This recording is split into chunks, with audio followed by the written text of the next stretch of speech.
ਅੱਜ ਦੇ ਅੰਮ੍ਰਿਤਮਈ ਬਚਨਾਂ ਦਾ ਪਾਠ ਭਾਈ ਸਾਹਿਬ ਜੀ ਪਾਸੋਂ ਸਰਵਨ ਕੀਤਾ। ਅੰਮ੍ਰਿਤਮਈ ਬਾਣੀ ਦੀ ਵਿਚਾਰ ਦੇ ਨਾਲ ਸਾਂਝ ਪਾਉਣ ਲਈ ਜੋ ਸਮਾਂ ਪ੍ਰਾਪਤ ਹੋ ਰਿਹਾ ਹੈ,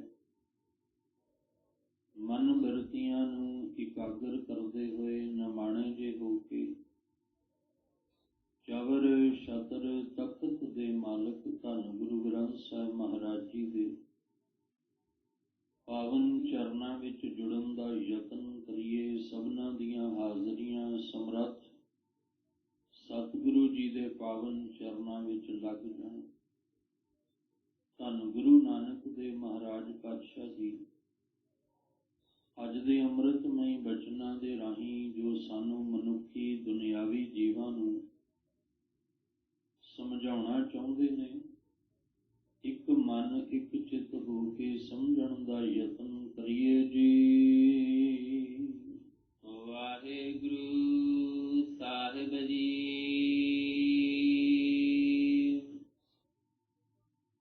ਜਪ ਜੀ ਸਾਹਿਬ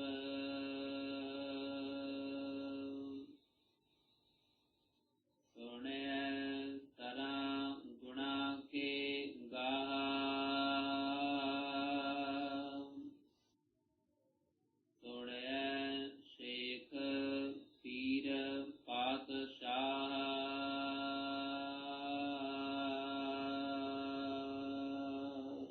ਆਪ ਜੀ ਰੋਜ਼ਾਨਾ ਇਸ ਅਸਥਾਨ ਤੋਂ ਲੜੀਵਾਰ ਗੁਰਬਾਣੀ ਸ਼ਬਦ ਵਿਚਾਰ ਦੇ ਨਾਲ ਸਾਂਝ ਪਾਉਂਦੇ ਆ ਰਹੇ ਹੋ। ਗੁਰੂ ਨਾਨਕ ਦੇਵ ਮਹਾਰਾਜ ਪਾਤਸ਼ਾਹ ਜੀ ਵੱਲੋਂ ਉਚਾਰਨ ਕੀਤੀ ਹੋਈ ਪਵਿੱਤਰ ਬਾਣੀ ਜਪ ਜੀ ਸਾਹਿਬ, ਜਿਸ ਵਿੱਚੋਂ 11ਵੀਂ ਪੌੜੀ ਦਾ ਪਾਠ ਆਪ ਜੀ ਨੇ ਸਰਵਨ ਕੀਤਾ ਹੈ। ਸਤਿਗੁਰੂ ਮਹਾਰਾਜ ਜੀ ਨੇ ਸੁਣਿਆ ਵਾਲੀਆਂ 4 ਪੌੜੀਆਂ ਦਾ ਉਚਾਰਨ ਕੀਤਾ। 3 ਪੌੜੀਆਂ ਦੀ ਵਿਚਾਰ ਪਿਛਲੇ ਸਮੇਂ ਦੇ ਦੌਰਾਨ ਹੋ ਚੁੱਕੀ ਹੈ। ਅੱਜ ਜੋ ਜਪਜੀ ਸਾਹਿਬ ਜੀ ਦੀ ਪੌੜੀਆਂ ਦੇ ਮੁਤਾਬਕ 11ਵੀਂ ਪੌੜੀ ਹੈ, ਪਰ ਸੁਣਿਆ ਦੇ ਮੁਤਾਬਕ ਇਹ 4ਥੀ ਪੌੜੀ ਸੁਣਿਆ ਵਾਲੀ ਹੈ, ਜਿਹਦੇ ਵਿੱਚ ਸਤਿਗੁਰੂ ਮਹਾਰਾਜ ਜੀ ਇਹ ਦੱਸਦੇ ਨੇ ਕਿ ਜਿਹੜਾ ਪਰਮੇਸ਼ਵਰ ਦਾ ਨਾਮ, ਪੂਰੇ ਗੁਰੂ ਦਾ ਉਪਦੇਸ਼ ਧਿਆਨ ਲਾ ਕੇ ਸੁਣਦਾ ਹੈ, ਉਹਦੇ ਜੀਵਨ ਦੇ ਅੰਦਰ ਕਿਹੜੀਆਂ-ਕਿਹੜੀਆਂ ਬਰਕਤਾਂ ਉਹਨੂੰ ਪ੍ਰਾਪਤ ਹੁੰਦੀਆਂ ਨੇ, ਉਹਦੇ ਜੀਵਨ ਦੇ ਵਿੱਚ ਕੀ ਬਦਲਾਵ ਆਉਂਦਾ ਹੈ, ਕਿਹੜੀਆਂ ਬਖਸ਼ਿਸ਼ਾਂ ਦੇ ਨਾਲ ਉਹਦੀ ਝੋਲੀ, ਹਿਰਦੇ ਰੂਪੀ ਝੋਲੀ ਭਰ ਜਾਂਦੀ ਹੈ। ਪਰ ਸ਼ਰਤ ਇਹ ਹੈ ਕਿ ਜਿਹੜਾ ਗੁਰੂ ਦਾ ਉਪਦੇਸ਼ ਹੈ ਉਹ ਧਿਆਨ ਲਾ ਕੇ ਸੁਣਨਾ ਪੈਣਾ ਹੈ। ਜੋ ਪਰਮੇਸ਼ਵਰ ਦਾ ਨਾਮ ਜਿਹਦੇ ਨਾਲ ਜੋੜਿਆ ਜਾ ਰਿਹਾ ਉਹਨੂੰ ਧਿਆਨ ਲਾ ਕੇ ਸੁਣਨਾ ਪੈਣਾ ਹੈ। ਸੁਣਦੇ ਤੇ ਅਸੀਂ ਬਹੁਤ ਕੁਝ ਹਾਂ, ਦੁਨਿਆਵੀ ਗੱਲਾਂ ਵੀ ਅਸੀਂ ਸੁਣਦੇ ਹਾਂ, ਸਮਾਜਿਕ ਤਲ ਤੇ, ਪਰਿਵਾਰਕ ਤਲ ਤੇ, ਰਾਜਨੀਤਿਕ ਤਲ ਤੇ, ਪਰ ਜਿਹੜਾ ਧਾਰਮਿਕ ਤਲ ਉੱਤੇ ਸਾਨੂੰ ਪਰਮੇਸ਼ਵਰ ਦਾ ਨਾਮ ਸੁਣਾਇਆ ਜਾ ਰਿਹਾ ਜਾਂ ਗੁਰਬਾਣੀ ਦੇ ਰਾਹੀਂ ਜੋ ਗਿਆਨ ਸੁਣਾਇਆ ਜਾ ਰਿਹਾ, ਉਹ ਸਾਡੇ ਲਈ ਧਿਆਨ ਲਾ ਕੇ ਸੁਣਨਾ ਬੜਾ ਜ਼ਰੂਰੀ ਹੈ। ਰਾਜਨੀਤਿਕ ਤਲ ਤੇ ਕੋਈ ਗੱਲ ਤੁਸੀਂ ਨਹੀਂ ਵੀ ਸੁਣੀ ਤਾਂ ਵੀ ਚੱਲ ਜਾਏਗਾ, ਕੋਈ ਘਾਟਾ ਨਹੀਂ ਪੈਣ ਲੱਗਾ।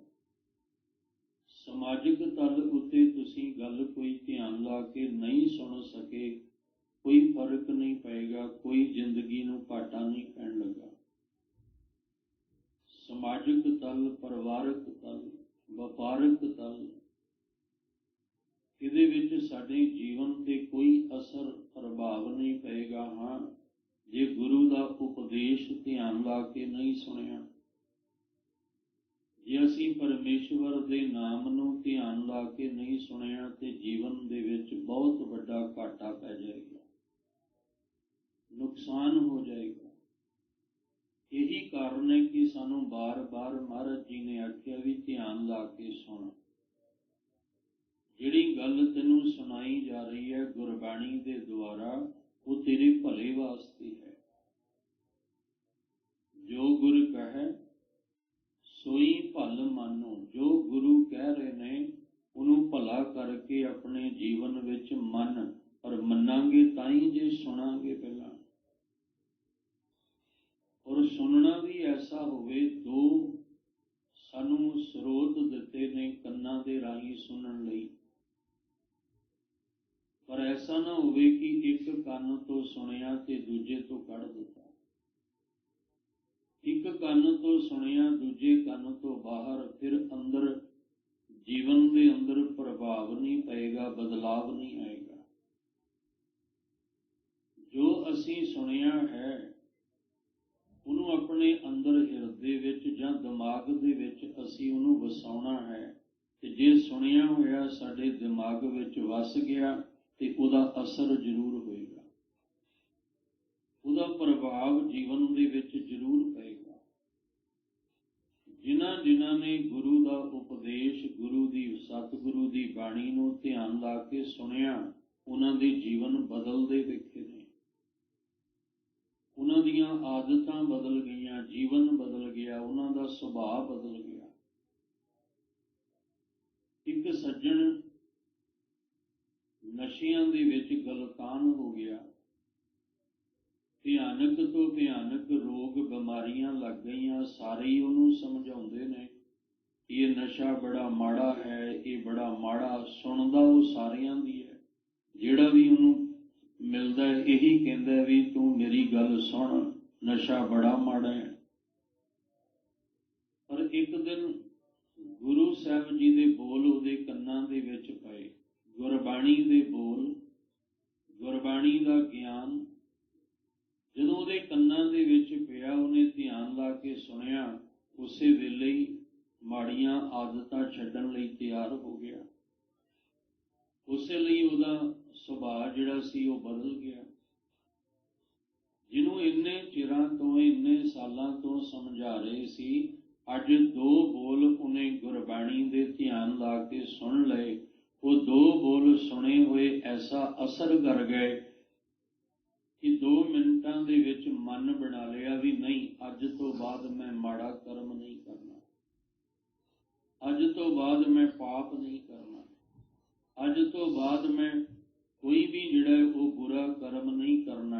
ये किवें मन बदलिया? 2 बोल गुरु साहब जी दे सुन लए। पर वो जिहड़े 2 बोल सुने सी वो ध्यान ला के सुने सी। पहला हज़ारां बोल बोले, वो ध्यान नहीं सी दिता। उदों यही सी भी ये बोली जाते ने, इन्हां दा काम है बोलना, उदों ध्यान ला के नहीं सुनिया। हुण जदों 2 बोल गुरु साहब दे ध्यान नाल सुने, उसे वेले अवस्था बदल गई, सोच बदल गई। इसलिए ध्यान ला के सुनना साडे वास्ते बहुत जरूरी है। फिर बेनती करां, जे समाजिक तल ते कोई गल नहीं सुनी तो सर जाएगा, कोई उत्थे घाटा नहीं पैण लगा। दुनियावी तल ते कोई गल नहीं सुनी तो कोई गल नहीं, चिंता की गल नहीं। हाँ, जीवन दे अंदर गुरु की गल नहीं, गुरु का उपदेश नहीं सुनिया, परमेश्वर का नाम नहीं सुनिया, फिर जीवन दे विच बहुत वड्डा नुकसान है, बहुत वड्डा जीवन दे अंदर घाटा है। क्योंकि असी इस जन्म विच आए इसलिए हैं। जे सुनन की गल करिए तो सुनन की शक्ति तो पशुओं कोल दी है, सुनन की शक्ति तो जानवर दे कोल दी है, सुनन की शक्ति तो होर जिन्ने भी ये जीवन असी वेख रहे हैं संसार विच, इन्हां सारियां दे कोल सुनन की शक्ति है। पर जिहड़ी मनुख नूं सुनन की शक्ति दिती है वो काहदे लई है? ये सरवण हो मेरेओ साचै सुनने नौ पठाए। पर जिहड़ी तैनूं स्रोत सुनन लई दिती है वो इसलिए कि तू गुरु का उपदेश ध्यान ला के सुन, तू ਪਰਮੇਸ਼ਵਰ ਦਾ ਨਾਮ ਜਿਹੜਾ ਉਹ ਧਿਆਨ ਲਾ ਕੇ ਸੁਣ। ਜਦੋਂ ਧਿਆਨ ਲਾ ਕੇ ਸੁਣੇਗਾ ਤੇ ਤੇਰੇ ਜੀਵਨ ਵਿੱਚ ਬਰਕਤ ਆਏਗੀ। ਸਭ ਤੋਂ ਵੱਡੀ ਬਰਕਤ ਕੀ ਹੈ? ਤੇਰੇ ਜੀਵਨ ਦੇ ਪਾਪ ਨਾਸ਼ ਹੋ ਜਾਣਗੇ, ਤੇਰੇ ਜੀਵਨ ਦੀਆਂ ਬੁਰਾਈਆਂ ਨਾਸ਼ ਹੋ ਜਾਣਗੀਆਂ। ਜਦੋਂ ਤੂੰ ਧਿਆਨ ਲਾ ਕੇ ਗੁਰੂ ਦਾ ਉਪਦੇਸ਼ ਸੁਣੇਗਾ, ਤੇ ਜਦੋਂ ਤੂੰ ਧਿਆਨ ਲਾ ਕੇ ਸੁਣੇਗਾ, ਤੇਰੇ ਦਿਮਾਗ ਦੇ ਵਿੱਚ ਕੋਈ ਗਲਤ ਫੁਰਨਾ ਬਣੇਗਾ ਹੀ ਨਹੀਂ। ਕਦੇ ਵੀ ਕੋਈ ਪਾਪ ਵਾਲਾ ਫੁਰਨਾ ਤੇਰੇ ਮਨ ਵਿੱਚ ਆਏਗਾ ਹੀ ਨਹੀਂ, ਜਦੋਂ ਤੂੰ ਗੁਰੂ ਦੀ ਗੱਲ ਨੂੰ ਧਿਆਨ ਲਾ ਕੇ ਸੁਣੇਗਾ। ਤੇ ਜਦੋਂ ਹੁਣ ਦਿਮਾਗ ਦੇ ਵਿੱਚ ਕੋਈ ਬੁਰਾ, ਕੋਈ ਪਾਪ ਵਾਲਾ ਫੁਰਨਾ ਹੁਣ ਬਣਦਾ ਹੀ ਨਹੀਂ ਹੈ, ਤੇ ਫਿਰ ਉੱਥੇ ਕੀ ਹੋਇਆ? ਜਿਹੜੇ ਬਣਦੇ ਸੀ ਉਹ ਨਾਸ਼ ਹੋ ਗਏ। ਤੇ ਜਦੋਂ ਉਹ ਨਾਸ਼ ਹੋਏ, ਉਹਦੇ ਨਾਲ ਜਦੋਂ ਪਾਪ ਨਾਸ਼ ਹੋ ਗਿਆ, ਉਹਦੇ ਨਾਲ ਦੁੱਖ ਵੀ ਨਾਸ਼ ਹੋ ਗਿਆ। ਸਾਡੇ ਦੁੱਖ ਦਾ ਕਾਰਨ ਹੀ ਇਹ ਸੀ ਕਿ ਅੰਦਰ ਜਿਹੜੇ ਫੁਰਨੇ ਬਣ ਰਹੇ ਨੇ, ਇਹੀ ਸਾਡੇ ਦੁੱਖ ਦਾ ਕਾਰਨ ਸੀ। ਪਰ ਹੁਣ ਉਹ ਜਦੋਂ ਧਿਆਨ ਲਾ ਕੇ ਸੁਣਿਆ ਤੇ ਅੰਦਰ ਦੀ ਅਵਸਥਾ ਬਦਲ ਗਈ। ਇਹਨਾਂ 4 ਪੌੜੀਆਂ ਦੇ ਵਿੱਚ ਗੁਰੂ ਸਾਹਿਬ ਜੀ ਨੇ ਸੁਣਨ ਦੀ ਬਰਕਤ ਨੂੰ ਬਿਆਨ ਕੀਤਾ ਹੈ। ਪਰ ਇੱਕ ਵਾਰੀ ਨਹੀਂ, 4 ਵਾਰੀ, ਤਾਂ ਕਿ ਗੱਲ ਸਾਡੇ ਦਿਮਾਗ ਵਿੱਚ ਚੰਗੀ ਤਰ੍ਹਾਂ ਵਸ ਜਾਏ, ਚੰਗੀ ਤਰ੍ਹਾਂ ਗੁਰੂ ਦਾ ਉਪਦੇਸ਼ ਸਾਡੇ ਦਿਮਾਗ ਵਿੱਚ ਟਿਕ ਜਾਏ, ਤਾਂ ਕਿ ਕੋਈ ਹੋਰ ਸੁਣਨ ਦੀ ਖਿੱਚ ਸਾਡੇ ਅੰਦਰ ਪੈਦਾ ਹੀ ਨਾ ਹੋਵੇ। ਕੋਈ ਆਪਸ ਦੇ ਵਿੱਚ ਬੋਲ ਰਿਹਾ, ਗੱਲਾਂ ਕਰ ਰਿਹਾ ਹੋਵੇਗਾ, ਪਰ ਮੇਰਾ ਧਿਆਨ ਉਸ ਪਾਸੇ ਨਹੀਂ ਜਾਣਾ ਚਾਹੀਦਾ। ਮੇਰਾ ਧਿਆਨ ਸਿਰਫ ਜੋ ਮੈਨੂੰ ਗੁਰੂ ਨੇ ਉਪਦੇਸ਼ ਦਿੱਤਾ ਹੈ, ਉਸ ਪਾਸੇ ਨੂੰ ਧਿਆਨ ਹੋਵੇ। ਘਟਨਾ ਕਦੋਂ ਘਟਦੀ ਹੈ? ਉਦੋਂ ਹੀ ਘਟਦੀ ਹੈ ਜਦੋਂ ਧਿਆਨ ਹਟਦਾ ਹੈ। ਤੇ ਆਮ ਤੌਰ ਤੇ ਹਾਈਵੇ ਦੇ ਉੱਤੇ ਵੀ ਦੇਖਦੇ ਹਾਂ, ਜਦੋਂ ਘਟਨਾ ਘਟਦੀ ਹੈ ਤੇ ਉਹਦਾ ਕਾਰਨ ਕੀ ਹੁੰਦਾ ਹੈ? ਵੀ ਧਿਆਨ ਹਟ ਗਿਆ, ਨਜ਼ਰ ਜਿਹੜੀ ਸੀ ਉਹ ਹਟ ਗਈ। ਜਿਸ ਰਾਹ ਤੇ ਤੁਰਦਾ ਸੀ, ਉਸ ਰਾਹ ਤੇ ਤੁਰਦਿਆਂ ਨਜ਼ਰ ਹਟੀ, ਉਸੇ ਵੇਲੇ ਘਟਨਾ ਘਟ ਗਈ। ਇੰਨਾ ਦਰਦਨਾਕ ਘਟਨਾ ਘਟੀ ਹੈ ਕਿ ਸਾਰੀ ਉਮਰ ਜਿਹੜੀ ਘਟਨਾ ਘਟੀ ਸੀ ਉਹਦੀ ਪੂਰਤੀ ਨਹੀਂ ਹੋ ਸਕਦੀ। ਜੀਵਨ ਵਿੱਚ ਕਈ ਵਾਰ ਐਸਾ ਜਿਹੜਾ ਘਟਨਾ ਵਿੱਚ ਘਾਟਾ ਪੈ ਜਾਂਦਾ ਹੈ, ਜਿਹੜਾ ਸਾਰੀ ਉਮਰ ਪੂਰਾ ਨਹੀਂ ਹੁੰਦਾ। ਇਸੇ ਤਰ੍ਹਾਂ ਇਹ ਵੀ ਸਾਡੇ ਅੰਦਰ ਵੀ ਘਟਨਾ ਰੋਜ਼ ਘਟਦੀ ਹੈ। ਇਹ ਨਹੀਂ ਕਿ ਬਾਹਰ ਰੋਡ ਤੇ, ਹਾਈਵੇ ਤੇ ਹੀ ਘਟਨਾ ਘਟਣੀ ਹੈ, ਸਾਡੇ ਅੰਦਰ ਵੀ ਰੋਜ਼ ਘਟਨਾ ਘਟਦੀ ਹੈ।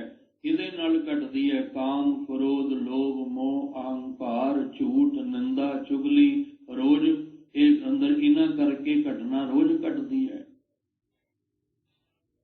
ਇਸ ਲਈ ਸਾਹਿਬ ਕਹਿੰਦੇ, ਜੇ ਤੂੰ ਧਿਆਨ ਪੂਰੇ ਦਾ ਪੂਰਾ ਧਿਆਨ ਗੁਰੂ ਦੇ ਉਪਦੇਸ਼ ਵੱਲ ਰੱਖੇਗਾ, ਗੁਰੂ ਸਾਹਿਬ ਦੀ ਦਿੱਤੀ ਹੋਈ ਮੱਤ ਵੱਲ ਆਪਣਾ ਧਿਆਨ ਰੱਖੇਗਾ, ਤਾਂ ਫਿਰ ਕੋਈ ਵੀ ਘਟਨਾ ਤੇਰੇ ਅੰਦਰ ਘਟ ਨਹੀਂ ਸਕੇਗੀ, ਇਹਨਾਂ ਕਾਮ, ਕ੍ਰੋਧ, ਲੋਭ, ਮੋਹ, ਅਹੰਕਾਰ ਕਰਕੇ।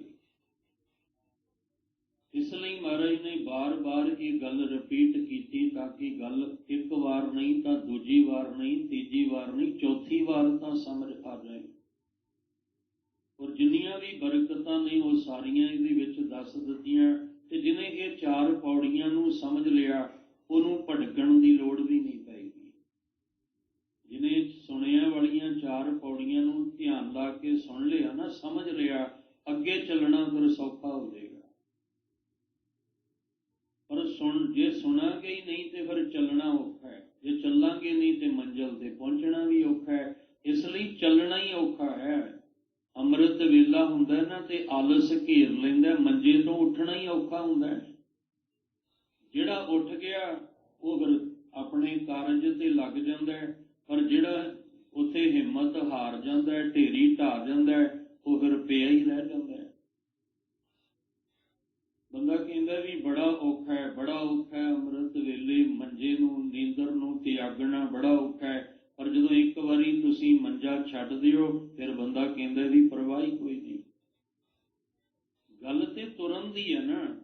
ਸਾਹਿਬ ਕਹਿੰਦੇ ਗੱਲ ਸੁਣਨ ਦੀ ਹੈ। ਜੇ ਤੈਨੂੰ ਸੁਣਨਾ ਆ ਗਿਆ, ਫਿਰ ਤੁਰਨਾ ਵੀ ਆ ਜਾਏਗਾ।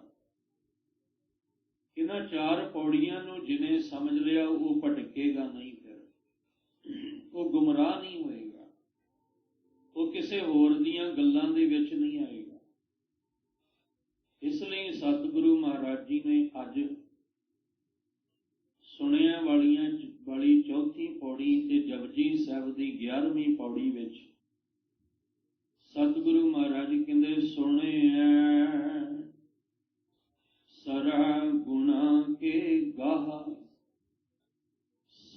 ਸਰਾ ਕਹਿੰਦੇ ਸਰ ਦਾ ਮਤਲਬ ਹੁੰਦਾ ਸਰੋਵਰ। ਸਰੋਵਰ ਦਾ ਮਤਲਬ ਸਾਨੂੰ ਉਹ ਸਰੋਵਰ ਦਿੱਤਾ ਗਿਆ, ਸਾਗਰ ਵੀ ਕਹਿ ਸਕਦੇ ਹਾਂ, ਜਿਹਦੇ ਵਿੱਚ ਸ਼ੁਭ ਗੁਣ ਭਰੇ ਹੋਏ ਨੇ।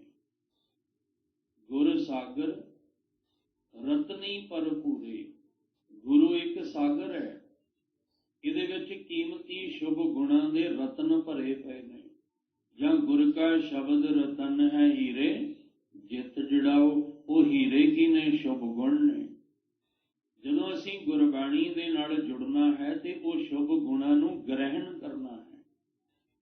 ਗੁਰਬਾਣੀ ਪੜ੍ਹਨ ਸੁਣਨ ਦਾ ਮਤਲਬ ਹੀ ਇਹ ਹੈ ਕਿ ਉਹਦੇ ਵਿੱਚ ਜੋ ਹੈ ਉਹਨੂੰ ਗ੍ਰਹਿਣ ਕਰੋ। ਤੇ ਜੇ ਆਪਾਂ ਗ੍ਰਹਿਣ ਨਹੀਂ ਕਰਾਂਗੇ ਤੇ ਫਿਰ ਪੜ੍ਹਨ ਸੁਣਨ ਦਾ ਲਾਭ ਕੀ ਹੋਇਆ? ਪੜ੍ਹਨ ਸੁਣਨ ਦਾ ਲਾਭ ਹੀ ਇਹ ਵੀ ਜੋ ਗੁਰਬਾਣੀ ਵਿੱਚ ਗੁਣ ਮੈਨੂੰ ਦਿੱਤੇ ਨੇ ਉਹਨੂੰ ਮੈਂ ਗ੍ਰਹਿਣ ਕਰਨਾ ਹੈ, ਉਹਨੂੰ ਆਪਣੇ ਜੀਵਨ ਅੰਦਰ ਧਾਰਨ ਕਰਨਾ ਹੈ। ਇੱਕ ਇੱਕ ਗੁਣ ਵੀ ਤੁਸੀਂ ਰੋਜ਼ ਗੁਰਬਾਣੀ ਵਿੱਚੋਂ ਦੀ ਗ੍ਰਹਿਣ ਕਰੋ, ਆਪਣੇ ਜੀਵਨ ਵਿੱਚ ਧਾਰਨ ਕਰੋ। ਇੱਕ ਦਿਨ ਭਾਂਡਾ ਭਰ ਜਾਂਦਾ ਹੈ। ਇੱਕ ਇੱਕ ਬੂੰਦ ਨਾਲ ਜੇ ਭਾਂਡਾ ਭਰ ਸਕਦਾ ਹੈ ਤੇ ਇੱਕ ਇੱਕ ਗੁਣ ਨਾਲ ਭਾਂਡਾ ਕਿਉਂ ਨਹੀਂ ਭਰੇਗਾ? ਅਸੀਂ ਗੁਰਬਾਣੀ ਨੂੰ ਪੜ੍ਹਨਾ ਸੁਣਨਾ, ਸਾਡਾ ਮੇਨ ਮਕਸਦ ਹੀ ਇਹ ਹੈ ਕਿ ਇਹਦੇ ਵਿੱਚੋਂ ਗੁਣ ਗ੍ਰਹਿਣ ਕਰਨੇ ਨੇ। ਇਹ ਸਾਗਰ ਹੈ, ਇਹ ਸਰੋਵਰ ਹੈ ਜਿਹਦੇ ਵਿੱਚ ਸ਼ੁਭ ਗੁਣ ਭਰੇ ਪਏ ਨੇ। ਇਹਦੇ 'ਚ ਅਵਗਣ ਨਹੀਂ ਤੁਹਾਨੂੰ ਮਿਲਣਗੇ, ਇਹਦੇ 'ਚ ਬੁਰਾਈਆਂ ਨਹੀਂ ਮਿਲਣਗੀਆਂ, ਇਹਦੇ ਵਿੱਚ ਤੁਹਾਨੂੰ ਚੰਗਿਆਈਆਂ ਮਿਲਣਗੀਆਂ, ਸ਼ੁਭ ਗੁਣ ਮਿਲਣਗੇ।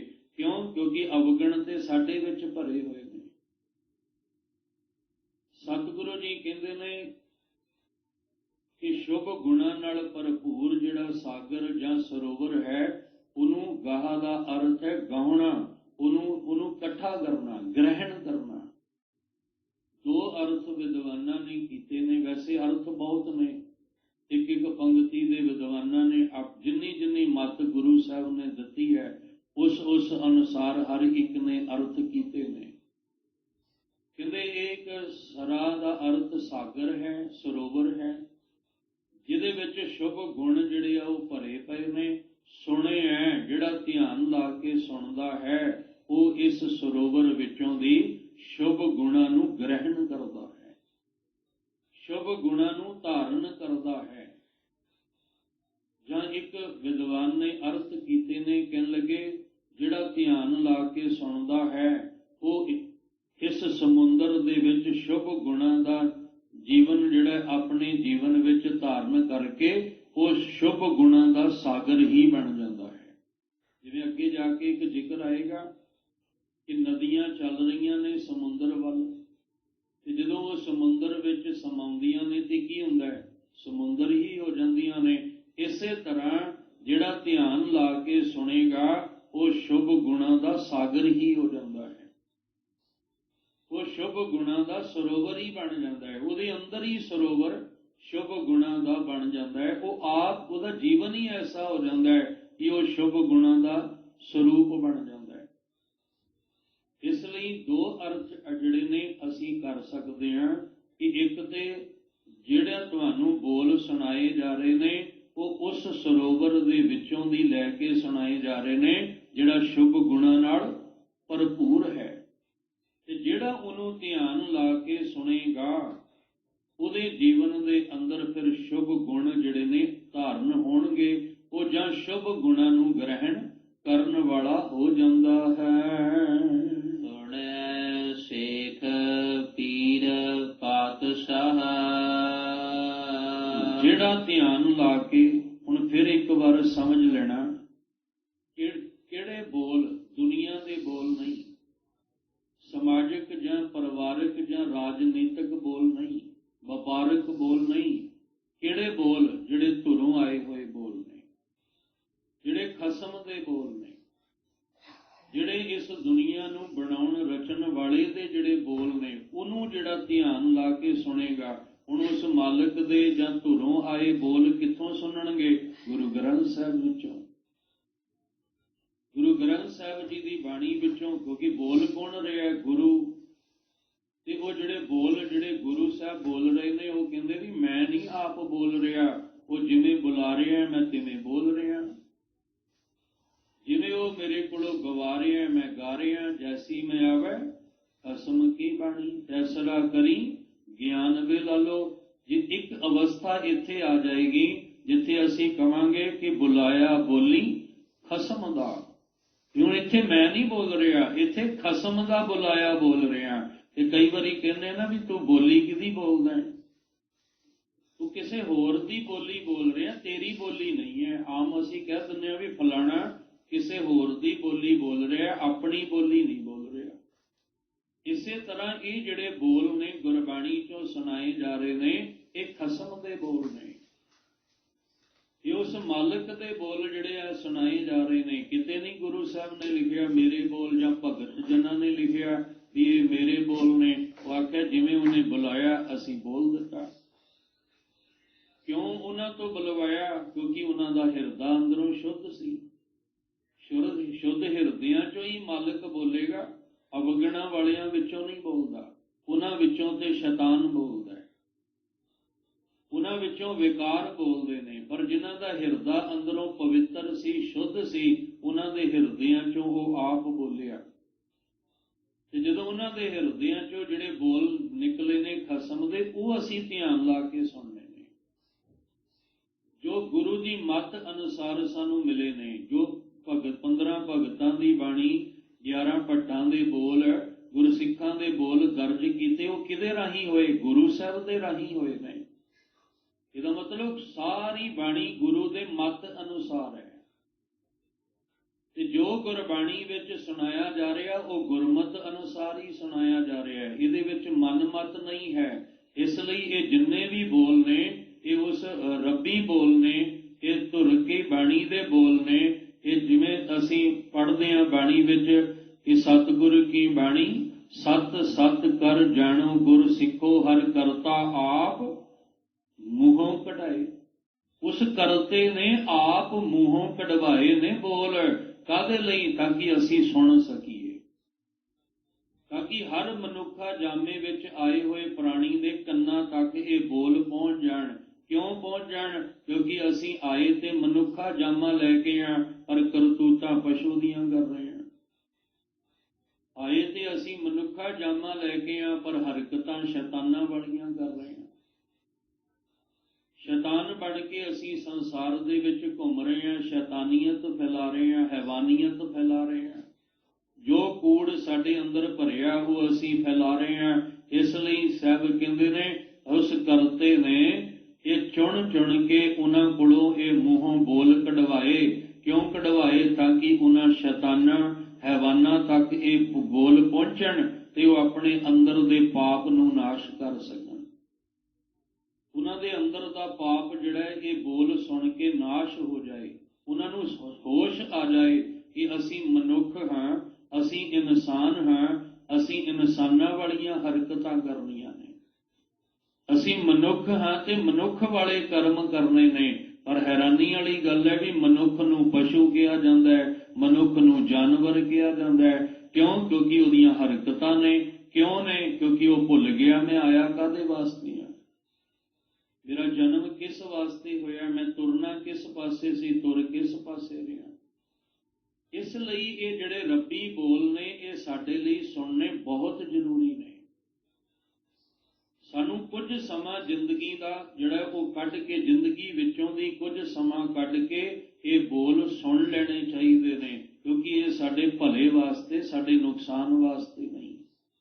ਇਹਨੂੰ ਸੁਣਾਂਗੇ ਤੇ ਸਾਡਾ ਪਾਪ ਨਾਸ਼ ਹੋਏਗਾ, ਇਹਨੂੰ ਸੁਣਾਂਗੇ ਸਾਡੇ ਦੁੱਖ ਨਾਸ਼ ਹੋਣਗੇ, ਇਹਨੂੰ ਸੁਣਾਂਗੇ ਤੇ ਸਾਡੇ ਅੰਦਰ ਦਾ ਕਲ ਕਲੇਸ਼ ਨਾਸ਼ ਹੋਏਗਾ।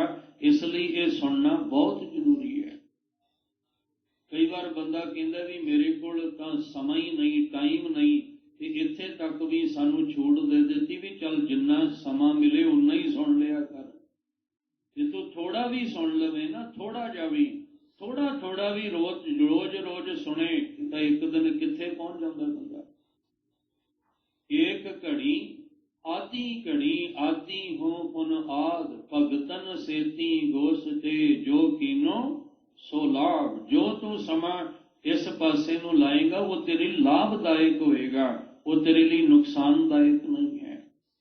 ਇਸ ਲਈ ਜਿਨ੍ਹਾਂ ਨੇ ਧਿਆਨ ਲਾ ਕੇ ਸੁਣਿਆ ਉਹਨਾਂ ਦੀ ਅਵਸਥਾ ਫਿਰ ਕਿੱਦਾਂ ਦੀ ਹੋ ਗਈ? ਸ਼ੇਖ ਪੀਰ ਵਾਲੀ। ਸ਼ੇਖ ਇੱਕ ਪਦਵੀ ਹੈ, ਇਹ ਅਰਬੀ ਭਾਸ਼ਾ ਦੇ ਵਿੱਚ ਇਹਦੇ ਅਰਥ ਨੇ ਉੱਚੀ ਪਦਵੀ। ਕਹਿੰਦੇ ਇਹ ਇੱਕ ਉੱਚੀ ਪਦਵੀ ਹੈ, ਇੱਕ ਪੀਰ ਦੀ ਅਵਸਥਾ ਹੈ, ਫਕੀਰੀ ਵਾਲੀ ਅਵਸਥਾ, ਜਿਹਦੇ ਵਿੱਚ 3 ਗੁਣ ਜਿਹੜੇ ਨੇ ਉਹ ਨਹੀਂ ਹੁੰਦੇ। ਰਜ ਗੁਣ, ਤਮ ਗੁਣ, ਸਤ ਗੁਣ ਦਾ ਪ੍ਰਭਾਵ ਨਹੀਂ ਹੁੰਦਾ, ਜਿਹਦੇ ਵਿੱਚ ਕਾਮ, ਕ੍ਰੋਧ, ਲੋਭ, ਮੋਹ, ਹੰਕਾਰ ਨਹੀਂ ਹੁੰਦਾ। ਜਿਨ੍ਹਾਂ ਨੇ ਰਾਤਰੀ ਇੱਥੇ ਇਤਿਹਾਸ ਸੁਣਿਆ ਨਾ, ਉਹਨਾਂ ਨੂੰ ਇਹ ਗੱਲ ਬੜੀ ਚੰਗੀ ਤਰ੍ਹਾਂ ਸਮਝ ਆ ਜਾਏਗੀ।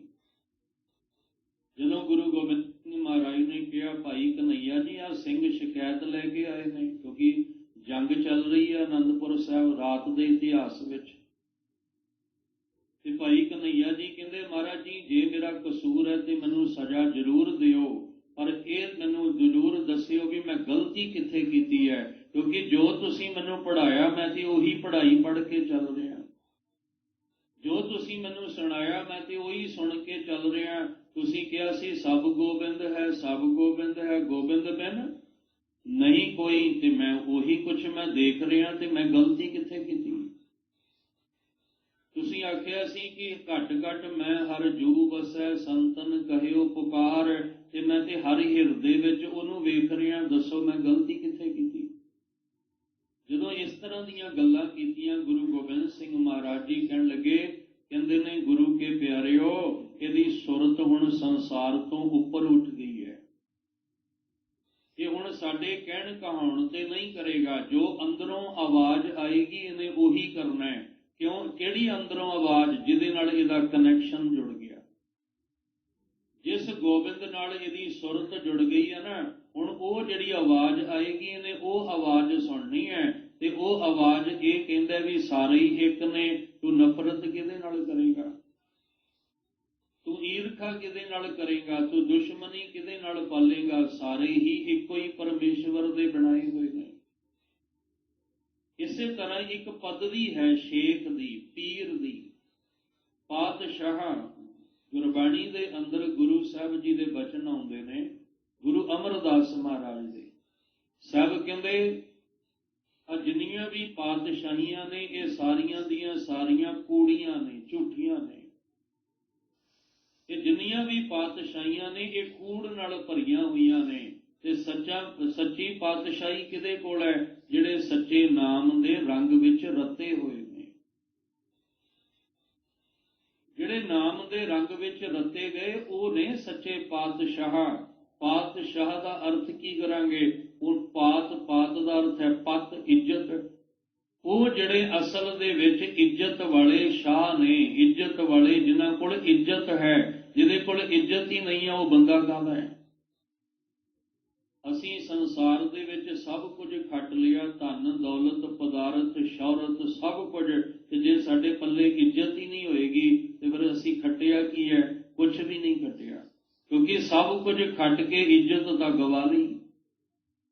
ਤੇ ਅਸੀਂ ਆਪਣੀ ਇੱਜ਼ਤ ਹੀ ਤਾਂ ਬਚਾਉਣੀ ਹੈ। ਦੁਨੀਆ ਦੇ ਵਿੱਚ ਅਸੀਂ ਕਹਿੰਦੇ ਆ ਵੀ ਕੋਈ ਪਰਵਾਹ ਨਹੀਂ, ਪਰ ਜਿੱਦਣ ਉਹਦੇ ਘਰ ਵਿੱਚ ਲੇਖਾ ਮੰਗਿਆ ਜਾਣਾ, ਉੱਥੇ ਮਹਾਰਾਜ ਕਹਿੰਦੇ ਫਿਰ ਕੀ ਕਰੇਗਾ? ਉੱਥੇ ਤੇਰੀ ਕਿਹੜੀ ਇੱਜ਼ਤ ਰਹਿ ਜਾਣੀ ਹੈ? ਉੱਥੇ ਕਿਹੜਾ ਮੂੰਹ ਵਿਖਾਏਗਾ? ਜੇ ਸਮਾਜ ਵਿੱਚ ਤੂੰ ਰਹਿ ਕੇ ਸੋਚਦਾ ਵੀ ਮੈਂ ਕਿਹੜਾ ਮੂੰਹ ਵਿਖਾਵਾਂਗਾ ਜੇ ਮੇਰੀ ਇੱਜ਼ਤ ਤਾਰ ਹੋ ਜਾਏ, ਇਸੇ ਤਰ੍ਹਾਂ ਮਹਾਰਾਜ ਕਹਿੰਦੇ ਉਹਦੇ ਘਰ ਵਿੱਚ ਵੀ ਤੈਨੂੰ ਇੱਜ਼ਤ ਵਾਲਾ ਬਣਨਾ ਪੈਣਾ ਹੈ। ਜਾਂ ਜਪਜੀ ਸਾਹਿਬ ਜੀ ਮਹਾਰਾਜ ਨੇ ਕਿਹਾ ਸੀ, ਜਿਸ ਨੂੰ ਬਖਸ਼ੈ ਸਿਫਤ ਸਲਾਹਾ ਨਾਨਕ ਪਾਤਸ਼ਾਹੀ ਪਾਤਸ਼ਾਹ। ਇਸ ਲਈ ਸਾਹਿਬ ਕਹਿੰਦੇ ਉਹ ਜਿਨ੍ਹਾਂ ਨੇ ਧਿਆਨ ਲਾ ਕੇ ਸੁਣਿਆ ਹੈ ਉਹ ਅਸਲ ਦੇ ਵਿੱਚ ਉਹ ਸੱਚੇ ਪਾਤਸ਼ਾਹ ਦਾ ਰੂਪ ਹੁੰਦੇ ਨੇ। ਜਿਹੜੇ ਧਿਆਨ ਲਾ ਕੇ ਸੁਣਦੇ ਨੇ ਉਹ ਅਸਲ ਵਿੱਚ ਫਕੀਰੀ ਵਾਲਾ ਗੁਣ ਉਹਨਾਂ ਕੋਲ, ਪੀਰੀ ਵਾਲਾ ਗੁਣ ਉਹਨਾਂ ਕੋਲ ਹੁੰਦਾ ਹੈ। ਜਾਂ ਇੱਦਾਂ ਕਹਿ ਲਈਏ, ਸਾਨੂੰ 2 ਸ਼ਬਦ ਦਿੱਤੇ ਨੇ ਨਾ, ਮੀਰੀ ਔਰ ਪੀਰੀ। ਪੀਰੀ ਦਾ ਅਰਥ ਪੀਰ ਹੈ ਤੇ ਮੀਰੀ ਦਾ ਅਰਥ ਪਾਤਸ਼ਾਹ ਹੈ। ਜਿਹਨੇ ਧਿਆਨ ਲਾ ਕੇ ਸੁਣ ਲਿਆ ਉਹ ਮੀਰੀ ਦਾ ਵੀ ਮਾਲਕ ਬਣਦਾ ਤੇ ਪੀਰੀ ਦਾ ਵੀ ਮਾਲਕ ਬਣਦਾ। ਜਿਹਨੇ ਧਿਆਨ ਲਾ ਕੇ ਗੁਰੂ ਦੇ ਬੋਲ ਸੁਣ ਲਏ ਨੇ, ਰੱਬੀ ਬੋਲ ਸੁਣ ਲਏ ਨੇ, ਕਹਿੰਦੇ ਨੇ ਉਹ ਕੀ ਹੁੰਦਾ ਹੈ, ਉਹ ਸ਼ੇਖ ਦੀ ਪਦਵੀ ਤੇ ਪਹੁੰਚ ਜਾਂਦਾ ਹੈ, ਭਾਵ ਸੰਸਾਰ ਦੇ 3 ਗੁਣਾਂ ਤੋਂ ਉੱਪਰ ਹੋ ਜਾਂਦਾ ਹੈ। ਜਿਵੇਂ ਬਾਬਾ ਫਰੀਦ ਸਾਹਿਬ ਨਾਲ ਆਪਾਂ ਲਾਉਂਦੇ ਹਾਂ ਸ਼ੇਖ ਫਰੀਦ, ਉਹ ਸ਼ੇਖ ਇੱਕ ਪਦਵੀ ਹੈ, ਇੱਕ ਡਿਗਰੀ ਹੈ, ਇੱਕ ਮੈਡਲ ਹੈ ਜਿਹੜਾ ਮਿਲਦਾ ਹੈ।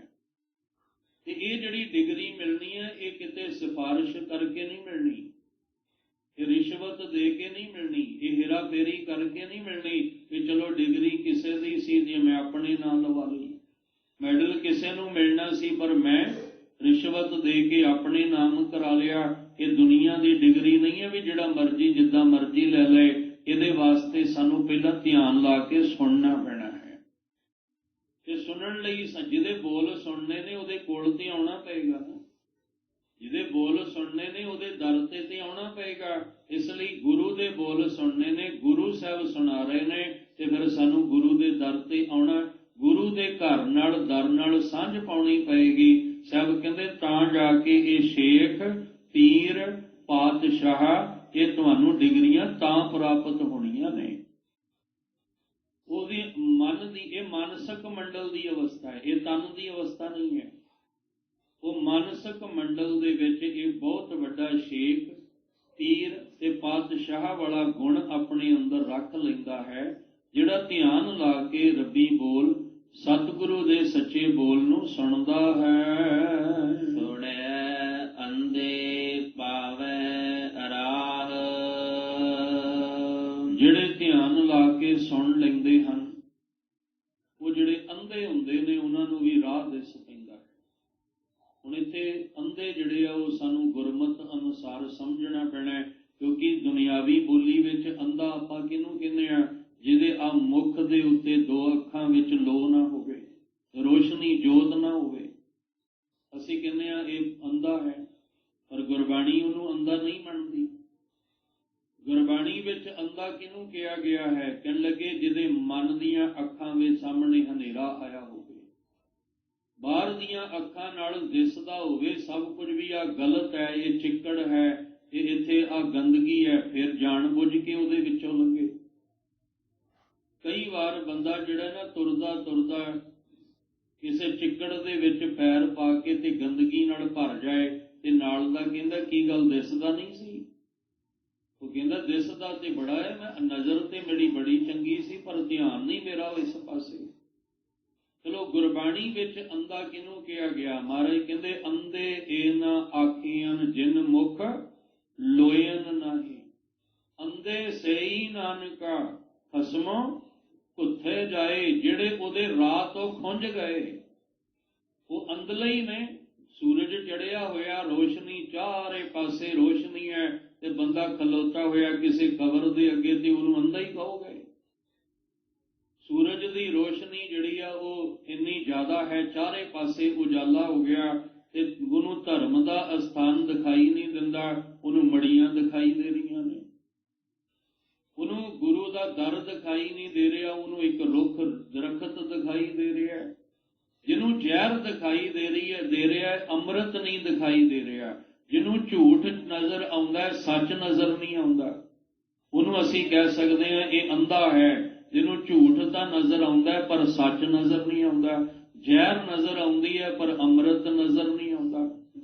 ਮਾੜੇ ਰਸਤੇ ਕੁਕਰਮ ਵਾਲੇ ਨਜ਼ਰ ਆਉਂਦੇ ਨੇ ਪਰ ਨੇਕ ਰਸਤਾ, ਇਹਨੂੰ ਚੰਗਾ ਰਸਤਾ ਨਜ਼ਰ ਨਹੀਂ ਆਉਂਦਾ। ਇਹ ਨੇ ਅੰਧੇ, ਅਕਲ ਦੇ ਅੰਧੇ। ਇਹਨਾਂ ਨੂੰ ਅਕਲ ਦਾ ਅੰਧਾ ਕਿਹਾ ਜਾ ਸਕਦਾ ਹੈ, ਮਨ ਦੇ ਅੰਧੇ ਕਿਹਾ ਜਾ ਸਕਦਾ ਹੈ। ਔਰ ਕਿਤੇ ਨਾ ਕਿਤੇ ਕਬੂਲਣਾ ਹੀ ਪਏਗਾ।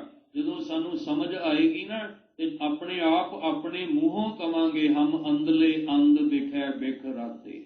ਅਜੇ ਨਹੀਂ ਸਮਝ ਆਈ ਤੇ ਗੱਲ ਫੜ ਲਾਂਗੇ, ਤੂੰ ਮੈਨੂੰ ਅੰਧਾ ਕਹਿਣ ਵਾਲਾ ਕੌਣ ਹੁੰਦਾ? ਤੂੰ ਮੈਨੂੰ ਕਿੱਦਾਂ ਕਹਿ ਦਿੱਤਾ ਅੰਧਾ? ਮੇਰੀਆਂ ਤੇ ਅੱਖਾਂ ਕੰਮ ਕਰਦੀਆਂ, ਪਰ ਜਿਸ ਦਿਨ ਸਮਝ ਆ ਜਾਏਗੀ ਉਸ ਦਿਨ ਆਪ ਹੱਥ ਜੋੜ ਕੇ ਕਵਾਂਗੇ ਅਸੀਂ ਅੰਧੇ ਹਾਂ। ਅੰਧਲੇ ਕਰਮ ਹੁਣ ਤੱਕ ਕੀਤੇ ਨੇ, ਅੰਧੇ ਦਾ ਅਰਥ ਹੈ ਜਿੱਥੇ ਹਨੇਰਾ ਹੀ ਹਨੇਰਾ ਹੈ, ਜਿਹਨੂੰ ਅਸੀਂ ਗਿਆਨਹੀਨ ਕਹਿ ਸਕਦੇ ਹਾਂ, ਅਗਿਆਨੀ। ਗਿਆਨਹੀਨ, ਗਿਆਨ ਤੋਂ ਹੀਣਾ, ਅਗਿਆਨੀ। ਅਗਿਆਨੀ ਦਾ ਜੀਵਨ ਅੰਧੇ ਵਰਗਾ ਹੁੰਦਾ ਹੈ। ਤੇ ਜਿਸ ਸਤਿਗੁਰੂ ਜੀ ਕੋਲ ਆਏ ਆ, ਸਤਿਗੁਰੂ ਕਹਿੰਦੇ ਆਪ ਹੈ ਪਹਿਲਾਂ ਤੇਰਾ ਅੰਧਲਾਪਨ ਖਤਮ ਕਰਾਂ, ਚੱਲੇਗਾ ਤਾਂ ਹੀ ਤੇ ਤੇਰੇ ਰੋਸ਼ਨੀ ਤੇਰੇ ਕੋਲ ਹੋਏਗੀ। ਗਿਆਨ ਅੰਜਨ ਗੁਰ ਦੀਆ ਅਗਿਆਨ ਅੰਧੇਰ ਵਿਨਾਸ਼। ਅਗਿਆਨਤਾ ਦਾ ਹਨੇਰਾ ਵਿਨਾਸ਼ ਕਰਨਾ ਤੇ ਗਿਆਨ ਦੀ ਰੋਸ਼ਨੀ ਵਿੱਚ ਤੈਨੂੰ ਰਾਹ ਦਿਖਾ ਕੇ ਚਲਾਉਣਾ ਹੈ। ਪਰ ਉਹ ਤਾਂ ਹੋਏਗਾ ਜੇ ਅਸੀਂ ਗੁਰੂ ਦੀ ਗੱਲ ਧਿਆਨ ਲਾ ਕੇ ਸੁਣਾਂਗੇ। ਹਮ ਅੰਧਲੇ ਗਿਆਨਹੀਨ ਅਗਿਆਨੀ, ਕਿਉਂ ਚੱਲ ਹੈ ਮਾਰਗ ਪੰਥਾ। ਹਮ ਅੰਧਲੇ ਕਉ ਗੁਰ ਅੰਚਲ ਦੀਜੈ, ਜਨ ਨਾਨਕ ਚਲੈ ਮਿਲੰਥਾ। ਜਿੱਥੇ ਮੈਂ ਜਾ ਕੇ ਨਿਰੰਕਾਰ ਨੂੰ ਮਿਲਣਾ ਹੈ, ਗੋਬਿੰਦ ਮਿਲਣ ਕੀ ਇਹ ਤੇਰੀ ਵਰੀਆ। ਜਿਸ ਗੋਬਿੰਦ ਨੂੰ ਮਿਲਣ ਲਈ ਮੈਂ ਆਇਆ ਸਾਂ, ਪਰ ਮੈਂ ਇੱਥੇ ਆ ਕੇ ਅਗਿਆਨੀ ਹੋ ਗਿਆ, ਗਿਆਨਹੀਣਾ ਹੋ ਗਿਆ ਤੇ ਮੈਂ ਰਸਤੇ ਹੋਰ ਪਕੜ ਲਏ। ਹੁਣ ਜਿਹੜੇ ਰਸਤੇ ਤੁਰਿਆ ਉੱਥੇ ਮਿਲੰਥਾ, ਉੱਥੇ ਮਿਲਾਪ ਹੈ ਹੀ ਨਹੀਂ, ਉੱਥੇ ਮਿਲਾਪ ਹੋ ਹੀ ਨਹੀਂ ਸਕਦਾ, ਕਿਉਂਕਿ ਰਸਤਾ ਹੋਰ ਪਾਸੇ ਹੈ, ਮੈਂ ਤੁਰਿਆ ਹੋਰ ਪਾਸੇ ਫਿਰਦਾ। ਫਿਰ ਗੁਰੂ ਸਾਹਿਬ ਨੇ ਆਖਿਆ ਆ ਰੁਕ ਜਾ, ਮੈਂ ਤੈਨੂੰ ਗਿਆਨ ਦੀ ਰੋਸ਼ਨੀ ਵਿੱਚ ਉਹ ਰਸਤਾ ਦਿਖਾਉਣਾ ਜਿਹੜੇ ਰਾਹ ਤੂੰ ਤੁਰ ਕੇ ਮਿਲ ਸਕਦਾ ਉੱਥੇ। ਪਰ ਕਿਤੇ ਕਿਤੇ ਤੈਨੂੰ ਵੀ ਇਹ ਜਿਹੜਾ ਕਬੂਲਣਾ ਪੈਣਾ ਹੈ। ਹੁਣ ਜੇ ਮੈਂ ਆਪਣੀ ਗਲਤੀ ਮੰਨਣ ਨੂੰ ਤਿਆਰ ਨਹੀਂ ਹਾਂ ਤੇ ਫਿਰ ਗੱਲ ਕਿਵੇਂ ਬਣੇਗੀ? ਪਹਿਲਾਂ ਕਬੂਲਣਾ ਪੈਣਾ। ਹਮ ਅੰਧਲੇ ਅੰਧ ਬਿਖੈ ਬਿਖਰਾਤੇ, ਕਿਉਂ ਚਾਲੈ ਗੁਰ ਚਾਲੇ, ਸਤਿਗੁਰ ਦਇਆ ਕਰੇ ਸੁਖ ਦਾਤਾ, ਹਮ ਲਾਵੈ ਆਪਨ ਪਾਲੀ। ਸਤਿਗੁਰੂ ਜੀ ਕਿਵੇਂ ਚੱਲਾਂ?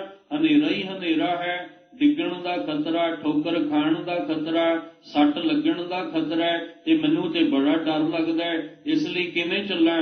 ਤੁਸੀਂ ਮੈਨੂੰ ਗਿਆਨ ਦਾ ਪੱਲਾ ਪਕੜਾ ਦਿਓ ਤਾਂ ਕਿ ਮੈਂ ਇਸ ਗਿਆਨ ਦੀ ਰੋਸ਼ਨੀ ਦੇ ਵਿੱਚ ਤੁਰ ਸਕਾਂ, ਗਿਆਨ ਦਾ ਪੱਲਾ ਪਕੜ ਕੇ ਤੁਰ ਸਕਾਂ। ਸਭ ਤੋਂ ਪਹਿਲਾਂ ਤੇ ਮੈਨੂੰ ਸੰਗਤ ਦਾ ਪੱਲਾ ਪਕੜਾਓਗੇ ਤਾਂ ਹੀ ਤੇ ਮੈਂ ਗੁਰੂ ਦਾ ਪੱਲਾ ਪਕੜਾਂਗਾ। ਜੇ ਮੈਨੂੰ ਸੰਗਤ ਦਾ ਹੀ ਪੱਲਾ ਨਹੀਂ ਅਜੇ ਪਕੜਿਆ ਤੇ ਗੁਰੂ ਸਾਹਿਬ ਦੇ ਗਿਆਨ ਦਾ ਪੱਲਾ ਕਿੱਥੋਂ ਪਕੜ ਲਾਂਗੇ? ਜਿਸ ਦਿਨ ਸੰਗਤ ਵਿੱਚ ਆ ਕੇ ਗੁਰੂ ਸਾਹਿਬ ਦੇ ਗਿਆਨ ਦਾ ਪੱਲਾ ਪਕੜ ਲਿਆ ਨਾ, ਉਸ ਦਿਨ ਫਿਰ ਕੀ ਹੋਏਗਾ? ਹੱਬੇ ਸਾਖ ਉਡਾਵੇ ਡਿੱਠੇ ਤਾਂ ਪੱਲੇ ਟੈਂਡੇ ਲਾਗੀ। ਜਿੰਨਾ ਆਪਾਂ ਆਨੰਦ ਕਾਰਜ ਕਰਦੇ ਆ ਨਾ, ਉਹ ਸਾਰੀ ਖੇਡ ਉੱਥੇ ਹੀ ਸਮਝ ਆਉਂਦੀ ਹੈ। ਪਰ ਜਿੱਥੇ ਖੇਡ ਸਮਝ ਨਹੀਂ ਸੀ ਉੱਥੇ ਟਾਈਮ ਹੀ ਨਹੀਂ ਸੀ ਸਾਡੇ ਕੋਲ। ਜਿੱਥੇ ਅਸੀਂ ਪਹਿਲਾਂ ਪੱਲੇ ਦਾ ਸ਼ਬਦ, ਪਹਿਲਾ ਸ਼ਬਦ ਪੜਿਆ, ਕੀਤਾ ਲੋੜੀਐ ਕੰਮ ਸੁਹਾਰ ਪੈ, ਆਖੀਐ ਕਾਰਜ ਦੇ ਸਵਾਰ ਸਤਿਗੁਰ ਸੱਚ ਸਾਖੀਐ। ਫਿਰ ਅਰਦਾਸ ਕੀਤੀ ਵੀ ਜਿਹੜੇ ਕਾਰਜ ਲਈ ਆਏ ਆ ਉਹ ਸਾਡਾ ਕਾਰਜ ਪੂਰਾ ਹੋ ਜਾਏ। ਤੇ ਗੁਰੂ ਸਾਹਿਬ ਕਹਿੰਦੇ ਲਿਆ ਫਿਰ ਮੈਂ ਗਿਆਨ ਦਾ ਪੱਲਾ ਤੈਨੂੰ ਪਕੜਾਵਾਂ। ਤੇ ਪੱਲਾ ਕੌਣ ਪਕੜਾਉਂਦਾ ਹੈ? ਪਿਤਾ। ਪਿਤਾ ਕੀ ਪੱਲਾ ਪਕੜਾਉਂਦਾ ਨਾ, ਕਹਿਣ ਲੱਗੇ ਆ ਫਿਰ ਤੈਨੂੰ ਮੈਂ ਉਸ ਪਰਮ ਪਿਤਾ ਪਰਮਾਤਮਾ ਦੇ ਗਿਆਨ ਦਾ ਪੱਲਾ ਪਕੜਾ ਦਿਆਂ। ਉਹ ਵੀ ਤੇ ਪਿਤਾ ਹੈ ਨਾ, ਹਰ ਜੀ ਮਾਤਾ ਹਰ ਜੀ ਪਿਤਾ, ਉਹੀ ਪਿਤਾ ਹੈ। ਕਹਿੰਦੇ ਉਸ ਏਕ ਪਿਤਾ ਏਕਸ ਕੇ ਹਮ ਬਾਰਕ, ਉਹਦਾ ਜਿਹੜਾ ਗਿਆਨ ਦਾ ਪੱਲਾ ਮੈਂ ਤੈਨੂੰ ਪਕੜਾ ਦਿਆਂ। ਤੇ ਜਦੋਂ ਹੀ ਗਿਆਨ ਦਾ ਪੱਲਾ ਪਕੜਿਆ, ਹੱਬੇ ਸਾਖ ਕੁੜਾਵੇ ਡਿੱਠੇ। ਇਹ ਸਾਰੇ ਹੀ ਮੈਨੂੰ ਜਿੰਨੇ ਵੀ ਸੀ ਕੂੜ ਨਜ਼ਰ ਆਉਣ ਲੱਗ ਪਏ। ਗਿਆਨ ਆ ਗਿਆ, ਰੋਸ਼ਨੀ ਆ ਗਈ, ਚਾਨਣ ਹੋ ਗਿਆ, ਪ੍ਰਕਾਸ਼ ਹੋ ਗਿਆ। ਜਦੋਂ ਪ੍ਰਕਾਸ਼ ਹੋ ਗਿਆ ਤੇ ਫਿਰ ਤੌਬਾ ਕੀਤੀ ਵੀ ਮੈਂ ਹੁਣ ਤੱਕ ਕਿਹੜੇ ਰਾਹ ਤੁਰਿਆ ਫਿਰਦਾ ਸੀ। ਇੰਨੀ ਜ਼ਿੰਦਗੀ ਦਾ ਸਮਾਂ ਗਵਾ ਲਿਆ, ਅੱਗੋਂ ਨੇੜਾ ਆਇਆ ਪਿੱਛਾ ਰਹਿਆ ਦੂਰ, ਇੰਨਾ ਦੂਰ ਹੋ ਗਿਆ। ਇੰਨਾ ਸਮਾਂ ਮੈਂ ਹਨੇਰੇ 'ਚ ਹੀ ਚੱਲਦਾ ਰਿਹਾ। ਹੁਣ ਸਮਾਂ ਥੋੜਾ, ਰਸਤਾ ਥੋੜਾ, ਪਰ ਚਲੋ ਜਿਹੜਾ ਰਸਤਾ ਮੈਨੂੰ ਦਿਸ ਗਿਆ ਕਮ ਸੇ ਕਮ 4 ਕਦਮ ਉਹਦੇ ਤੇ ਤੁਰ ਤਾਂ ਲਵਾਂ। ਫਿਰ ਉੱਥੇ ਪਹਿਲੀ ਲਾਮ, ਦੂਜੀ, ਫਿਰ ਤੀਜੀ, ਫਿਰ ਚੌਥੀ ਸ਼ੁਰੂ। ਫਿਰ ਉਹ 4 ਕਦਮ ਤੇ ਤੁਹਾਨੂੰ ਮੰਜ਼ਿਲ ਮਿਲ ਜਾਣੀ ਹੈ। ਪਰ ਜਿੱਥੇ ਅਸੀਂ ਇਹਨਾਂ 4 ਲਾਵਾਂ ਨੂੰ ਸਮਝਣਾ ਸੀ ਔਰ ਜਿਨ੍ਹਾਂ ਨੇ ਜੁੜਨਾ ਸੀ, ਅਸੀਂ ਉਹਨਾਂ ਨੂੰ ਕਮ ਸੇ ਕਮ ਸਮਝਾ ਦਿੰਦੇ। ਚਲੋ ਬਾਕੀਆਂ ਨੂੰ ਕੀ ਸਮਝਾਉਣਾ, ਜਿਨ੍ਹਾਂ ਦੇ ਕਰਕੇ ਆਏ ਸੀ ਉਹ ਦੋਵੇਂ ਹੀ ਸਮਝ ਲੈਂਦੇ ਤੇ ਫਿਰ ਵੀ ਸਾਡਾ ਆਉਣਾ ਸਫਲ ਹੋ ਜਾਣਾ ਸੀ। ਪਰ ਬਹੁਤ ਘੱਟ ਹੁੰਦਾ ਐਸਾ ਕਿ ਜੇ ਆਨੰਦ ਕਾਰਜ ਵਿੱਚ 50 ਪ੍ਰਾਣੀ ਜੁੜੇ ਨੇ ਤੇ ਮੈਨੂੰ ਮਾਫ ਕਰਿਓ, ਦੋਆਂ ਨੂੰ ਪਤਾ ਹੁੰਦਾ, 48 ਨੂੰ ਨਹੀਂ ਪਤਾ ਹੁੰਦਾ। ਉਹਨਾਂ ਨੂੰ ਇਹ ਪਤਾ ਵੀ ਅਸ ਆਨੰਦ ਕਾਰਜ ਦੀ ਰਸਮ ਨਿਭਾਉਣੀ ਹੈ ਤੇ ਪਹਿਲਾਂ ਭਾਈ ਸਾਹਿਬ ਨੇ ਗੁਰੂ ਗ੍ਰੰਥ ਸਾਹਿਬ ਦੀ ਹਜ਼ੂਰੀ ਵਿੱਚ ਪਹਿਲੀ ਲਾਮ ਦਾ ਪਾਠ ਕਰਨਾ, ਫਿਰ ਗੁਰੂ ਘਰ ਦੇ ਕੀਰਤਨੀਆਂ ਨੇ ਤੇ ਫਿਰ ਇਹਨਾਂ ਜੋੜੀ ਨੇ ਜਿਹੜਾ ਪਰਿਕਰਮਾ ਕਰਨੀ ਹੈ। ਵੀ ਚਲੋ ਕੰਮ ਹੋ ਗਿਆ, ਕਾਰਜ ਹੋ ਗਿਆ। ਪਰ ਜਿਹੜੇ 48 ਹੈ ਉਹਨਾਂ ਦੇ ਦਿਮਾਗ ਵਿੱਚ ਇਹ ਹੈ, ਪਰ ਜਿਹੜੇ 2 ਹੁੰਦੇ ਨੇ ਉਹਨਾਂ ਨੂੰ ਪਤਾ ਹੁੰਦਾ ਵੀ ਇਹਦੇ ਵਿੱਚ ਕੀ ਰਮਜ਼ ਹੈ, ਇਹ ਕੀ ਸਮਝਾਇਆ ਜਾ ਰਿਹਾ ਹੈ, ਇਹਦੇ ਵਿੱਚ ਸਾਨੂੰ ਕਿਹਦੇ ਨਾਲ ਅਸਲ ਵਿੱਚ ਜੋੜਿਆ ਜਾ ਰਿਹਾ ਹੈ। ਉੱਥੇ ਫਿਰ ਸਾਡੀ ਜ਼ਿੰਦਗੀ ਜਿਹੜੀ ਗ੍ਰਸਤ ਜੀਵਨ ਵਿੱਚ ਆਉਂਦੀ ਹੈ ਨਾ, ਉਹ ਵੀ ਖੁਸ਼ਹਾਲ ਹੋ ਜਾਣੀ ਸੀ। ਉਹਦੇ ਵਿੱਚ ਖੁਸ਼ੀਆਂ ਭਰ ਜਾਣ, ਉਹਨੂੰ 4 ਚੰਨ ਲੱਗ ਜਾਣੇ ਸਨ। ਜੇ ਅਸੀਂ ਇਹ ਵੀ ਕਹਿੰਦੇ ਕਿ ਜਦੋਂ ਪਰਿਕਰਮਾ ਕਰਨੀ ਹੈ, 4 ਲਾਵਾਂ ਦਾ ਪਾਠ ਕਰਨਾ ਹੈ, ਪਰ ਪਹਿਲਾਂ 10 ਮਿੰਟ ਸਾਨੂੰ ਪਹਿਲਾਂ ਉਹਦੇ ਅਰਥ ਸਮਝਾਓ ਵੀ ਉਹਦੇ ਅਰਥ ਕੀ ਹੁੰਦੇ ਨੇ। ਪਰ ਉੱਥੇ ਟਾਈਮ ਨਹੀਂ ਸੀ। ਜਦੋਂ ਸਮਝਣ ਦਾ ਟਾਈਮ ਸੀ ਉਦੋਂ ਟਾਈਮ ਸਾਡੇ ਕੋਲ ਨਹੀਂ ਸੀ। ਫਿਰ ਅਸੀਂ ਹਨੇਰੇ ਵਿੱਚ ਕਿੰਨੇ ਘੰਟੇ ਹਨੇਰੇ ਵਿੱਚ ਨੱਚਦੇ ਟੱਪਦੇ, ਉਹ ਹਨੇਰਾ ਹੀ ਸੀ ਨਾ। ਮਾਫ ਕਰਨਾ, ਤੁਹਾਡੇ ਲਈ ਖੁਸ਼ੀਆਂ ਸੀ, ਪਰ ਜਦੋਂ ਗੱਲ ਅੰਧੇ ਦੀ ਆਈ ਹੈ ਤੇ ਫਿਰ ਇੱਥੇ ਇਹ ਬੋਲਣਾ ਪਏਗਾ ਕਿ ਅਸੀਂ ਹਨੇਰੇ ਵਿੱਚ ਹੀ ਨੱਚਦੇ ਟੱਪਦੇ ਰਹੇ। ਠੀਕ ਹੈ, ਮੁਬਾਰਕ ਹੈ ਤੁਹਾਨੂੰ ਖੁਸ਼ੀਆਂ, ਉਹ ਖੁਸ਼ੀਆਂ ਮੁਬਾਰਕ ਨੇ। ਇਹ ਨਹੀਂ ਕਿ ਤੁਹਾਨੂੰ ਉਹ ਖੁਸ਼ੀਆਂ ਕਿਉਂ, ਤੁਸੀਂ ਮੁਬਾਰਕ ਹੈ ਤੁਹਾਨੂੰ ਉਹ ਖੁਸ਼ੀਆਂ, ਪਰ ਅਸੀਂ ਉਹ 4, 5, 6, 7, 8 ਘੰਟੇ ਹਨੇਰੇ ਵਿੱਚ ਨੱਚ ਟੱਪ ਕੇ ਆਏ। ਜਿੱਥੇ ਗਿਆਨ ਦੀ ਰੋਸ਼ਨੀ ਮਿਲਣੀ ਸੀ ਉੱਥੇ ਟਾਈਮ ਹੀ ਨਹੀਂ ਬਚਿਆ ਸਾਡੇ ਕੋਲ। ਉੱਥੇ ਆਖਿਆ ਫਟਾਫਟ ਨਿਬੇੜ ਦਿਓ ਕੰਮ, ਫਿਰ ਉੱਥੇ ਰਾਹ ਕਿੱਥੇ ਦਿਸਣਾ ਸੀ ਸਾਨੂੰ। ਇਸ ਲਈ ਮਹਾਰਾਜ ਦੇ ਅੱਗੇ ਅਰਦਾਸ ਕੀਤੀ ਕਿ ਸਤਿਗੁਰੂ ਜੀ, ਅਸੀਂ ਅੰਧਲੇ ਹਾਂ ਤੇ ਸਾਨੂੰ ਗਿਆਨ ਦਾ ਪੱਲਾ ਪਕੜਾਓ ਤਾਂ ਕਿ ਸਾਨੂੰ ਤੁਰਨ ਦੀ ਜਾਚ ਆ ਜਾਏ। ਤੇ ਸਾਹਿਬ ਜੀ ਕਹਿੰਦੇ ਫਿਰ ਜਿਹਨੇ ਧਿਆਨ ਲਾ ਕੇ ਸੁਣਿਆ ਗੁਰੂ ਸਾਹਿਬ ਦੇ ਬੋਲ, ਗੁਰਬਾਣੀ ਨੂੰ ਧਿਆਨ ਲਾ ਕੇ ਸੁਣਿਆ, ਗੁਰੂ ਸਾਹਿਬ ਦਾ ਉਪਦੇਸ਼ ਧਿਆਨ ਲਾ ਕੇ ਸੁਣਿਆ, ਉਹਨਾਂ ਦੇ ਜੀਵਨ ਵਿੱਚ ਕੀ ਬਰਕਤ ਆ ਗਈ। ਸੁਣਿਆ ਅੰਧੇ ਪਾਵਹਿ ਰਾਹ, ਕਹਿੰਦੇ ਉਹਨਾਂ ਅੰਧੇ ਜਿਹੜੇ ਅਕਲ ਦੇ ਅੰਧੇ ਸਨ, ਜਿਨ੍ਹਾਂ ਦੇ ਮਨ ਦੇ ਵਿੱਚ ਹਨੇਰਾ ਹੀ ਹਨੇਰਾ ਅਗਿਆਨਤਾ ਦਾ ਭਰਿਆ ਸੀ, ਉਹਨਾਂ ਨੂੰ ਰਾਹ ਦਿਸ ਪਿਆ। ਉਹਨਾਂ ਦੇ ਅੱਗੇ ਗਿਆਨ ਦੀ ਰੋਸ਼ਨੀ ਆ ਗਈ। ਉਹਨਾਂ ਨੂੰ ਸਮਝ ਆ ਗਈ ਵੀ ਅਸੀਂ ਕਿਹੜੇ ਰਾਹ ਤੁਰਨਾ ਸੀ ਤੇ ਅਸੀਂ ਕਿਹੜੇ ਰਾਹ ਤੁਰ ਰਹੇ ਹਾਂ। ਜਿਹੜੇ ਰਾਹ ਤੁਰੇ ਸੀ ਉਹ ਤੇ ਅਗਿਆਨਤਾ ਅੰਧੇ, ਅਕਲ ਦੇ ਅੰਧੇ ਤੁਰਦੇ ਨੇ ਉਸ ਪਾਸੇ, ਪਰ ਅਸੀਂ ਹੁਣ ਚੱਲਣਾ ਤੇ ਹੁਣ ਸੁਜਾਖੇ ਹੋ ਕੇ ਤੁਰਨਾ। ਕਦੋਂ? ਜਦੋਂ ਗੁਰੂ ਦੀ ਗੱਲ ਨੂੰ ਧਿਆਨ ਲਾ ਕੇ ਸੁਣਿਆ ਤੇ ਉਹ ਅੰਧੇ ਵੀ ਫਿਰ ਰਾਹ ਪੈ ਜਾਂਦੇ ਹਨ। ਸੁਣਿਐ ਹਾਥ ਹੋਵੇ ਅਸਗਾਹ, ਅਸਗਾਹ ਜਿਹਦਾ ਕੋਈ ਥਾਂ ਹੀ ਨਹੀਂ ਹੈ, ਜਿਹਨੂੰ ਅਥਾਹ ਅਸੀਂ ਕਹਿ ਦਿੰਦੇ ਹਾਂ, ਜਿਹਦਾ ਅੰਤ ਹੀ ਨਹੀਂ ਪਾਇਆ ਜਾ ਸਕਦਾ ਹੈ। ਜੇ ਤੁਸੀਂ ਧਿਆਨ ਲਾ ਕੇ ਉਹਦੇ ਬੋਲ ਸੁਣ ਲੋਗੇ, ਫਿਰ ਇੱਕ ਵਾਰੀ ਬੇਨਤੀ ਕਰਾਂ, ਇਹ ਧੁਰ ਕੀ ਬਾਣੀ ਕਿਉਂ ਆਈ ਹੈ, ਕਿਉਂ ਦਿੱਤੀ ਹੈ, ਤਾਂ ਕਿ ਅਕਾਲ ਪੁਰਖ ਵਾਹਿਗੁਰੂ ਜੀ ਕਹਿੰਦੇ ਤੂੰ ਮੈਨੂੰ ਸਮਝ ਸਕੇ। ਸੰਸਾਰ ਨੂੰ ਸਮਝਣ ਲਈ ਗੁਰਬਾਣੀ ਦੀ ਜ਼ਰੂਰਤ ਨਹੀਂ ਪਏਗੀ, ਜਿਵੇਂ ਜਿਵੇਂ ਵਿਚਰਾਂਗੇ ਪਤਾ ਲੱਗ ਜਾਏਗਾ ਸੰਸਾਰ ਵਿੱਚ ਕਿਵੇਂ ਵਿਚਰਨਾ, ਕਿਵੇਂ ਪਰਿਵਾਰ ਦੀਆਂ ਜ਼ਿੰਮੇਵਾਰੀਆਂ ਨਿਭਾਉਣੀਆਂ, ਕਿਵੇਂ ਕਾਰੋਬਾਰ ਕਰਨਾ, ਕਿਵੇਂ ਕਿਸੇ ਨਾਲ ਗੱਲਬਾਤ ਕਰਨੀ ਹੈ। ਉਹ ਜਿਵੇਂ ਜਿਵੇਂ ਵਿਚਰੋਗੇ ਪਤਾ ਲੱਗ ਜਾਏਗਾ। ਪਰ ਸੰਸਾਰ ਵਿੱਚ ਨਿਰੰਕਾਰ ਦਾ ਪਤਾ ਲਾਉਣ ਲਈ ਸਾਨੂੰ ਆ ਰੱਬੀ ਬਾਣੀ ਨਾਲ ਜੁੜਨਾ ਹੀ ਪੈਣਾ ਹੈ। ਇਹ ਧੁਰ ਕੀ ਬਾਣੀ, ਸਾਨੂੰ ਇਹਦੇ ਨਾਲ ਜੁੜਨ, ਇਹ ਸੁਣਨੇ ਹੀ ਪੈਣੇ ਨੇ ਬੋਲ, ਤਾਂ ਅਸੀਂ ਉਹਦਾ ਜਿਹੜਾ ਉਹ ਕਹਿਣ ਲੱਗੇ ਉਹਦਾ ਥਾਹ ਪਾ ਸਕਦੇ ਹਾਂ। ਭਾਵ ਜਿਵੇਂ ਇੱਕ ਸੌਖੀ ਜੀ ਗੱਲ ਕਰਾਂ, ਪਹਿਲੇ ਇਹ ਸੀ ਕਿ ਰੱਬ, ਇਹ ਮੈਨੂੰ ਲੱਗਦਾ ਸੀ ਆਸਮਾਨ ਤੇ ਹੈ। ਹੁਣ ਆਸਮਾਨ ਤੇ ਜ਼ਮੀਨ ਦਾ ਫਾਸਲਾ ਦੇਖ ਲਓ ਕਿੰਨਾ ਹੈ। ਆਸਮਾਨ ਔਰ ਜ਼ਮੀਨ ਦਾ ਤੁਸੀਂ ਫਾਸਲਾ ਦੇਖ ਲਓ ਕਿੰਨਾ ਹੈ। ਮੈਨੂੰ ਇਹ ਲੱਗਦਾ ਸੀ ਰੱਬ ਆਸਮਾਨ ਤੇ ਹੈ, ਪਰ ਜਿੱਦਣ ਗਿਆਨ ਮਿਲਿਆ, ਜਦੋਂ ਧਿਆਨ ਲਾ ਕੇ ਸੁਣਿਆ, ਤੇ ਕਿੱਥੇ ਮਿਲਿਆ? ਜਿਹੜਾ ਮੈਨੂੰ ਆਸਮਾਨ ਤੇ ਮਹਿਸੂਸ ਹੁੰਦਾ ਸੀ ਉਹ ਕਿੱਥੇ ਮਿਲਿਆ? ਹਿਰਦੇ ਦੇ ਵਿੱਚ, ਹਿਰਦੇ ਦੇ ਅੰਦਰ। ਕਹਿੰਦੇ ਜਿਹੜਾ ਥਾਂ ਨਹੀਂ ਸੀ ਪਾਇਆ ਜਾਂਦਾ ਉਹ ਇੱਕ ਹੱਥ ਤੇ ਹੀ ਮਿਲ ਗਿਆ। ਪ੍ਰਭ ਹਾਥ ਹੂੰ ਤੇ ਨੇੜੇ, ਉਹ ਹੱਥ ਤੋਂ ਵੀ ਨੇੜੇ ਹੈ। ਪਰ ਕਦੋਂ? ਜਦੋਂ ਉਹਦੇ ਬੋਲ ਮੈਂ ਧਿਆਨ ਲਾ ਕੇ ਸੁਣੇ, ਕਿ ਜਿਹਨੂੰ ਮੈਂ ਆਸਮਾਨ ਤੇ ਲੱਭਦਾ ਫਿਰਦਾ ਸੀ, ਉਹ ਤੇ ਮੇਰੇ ਹਿਰਦੇ ਦੇ ਵਿੱਚ ਹੈ। ਮੈਂ ਉਹਨੂੰ ਆਪਣੇ ਹਿਰਦੇ ਵਿੱਚੋਂ ਹੀ ਪਾ ਲਿਆ, ਹਿਰਦੇ ਵਿੱਚੋਂ ਹੀ ਉਹਦੀ ਪ੍ਰਾਪਤੀ ਮੈਨੂੰ ਹੋ ਗਈ। ਪਰ ਕਦੋਂ ਹੋਈ? ਜਦੋਂ ਮੈਂ ਉਹਦੇ ਬੋਲ ਧਿਆਨ ਨਾਲ ਸੁਣੇ। ਇਹ ਆਵਾਜ਼ ਆ ਕਿੱਥੋਂ ਰਹੀ ਹੈ? ਪਹਿਲੇ ਜਿਵੇਂ ਮੈਨੂੰ ਕਿਸੇ ਨੇ ਕਿਹਾ ਮੈਂ ਤੁਰ ਪਿਆ, ਜਿਵੇਂ ਕਿਸੇ ਨੇ ਕਿਹਾ ਮਗਰ ਲੱਗ ਗਿਆ। ਹੁਣ ਮੈਂ ਜਦੋਂ ਦੇਖਿਆ ਵੀ ਆਵਾਜ਼ ਆ ਕਿੱਥੋਂ ਰਹੀ ਹੈ, ਜਦੋਂ ਧਿਆਨ ਲਾ ਕੇ ਸੁਣਿਆ ਤੇ ਪਤਾ ਲੱਗਾ ਉਹ ਤੇ ਦਿਲ ਵਿੱਚ ਹੀ ਬੈਠਾ ਹੈ। ਤਾਂ ਹੀ ਤੇ ਕਬੀਰ ਸਾਹਿਬ ਨੇ ਕਿਹਾ ਸੀ, ਉਹ ਲੋਕੋ ਭਰਮ ਦੇ ਵਿੱਚ ਕਿੱਥੇ ਉੱਚੀ ਉੱਚੀ ਬਾਂਗਾਂ ਦੇਈ ਜਾਂਦੇ ਹੋ। ਆਪਾਂ ਕਿੰਨੀ ਵਾਰ ਉਹ ਸ਼ਲੋਕ ਵਿਚਾਰ ਚੁੱਕੇ ਹਾਂ।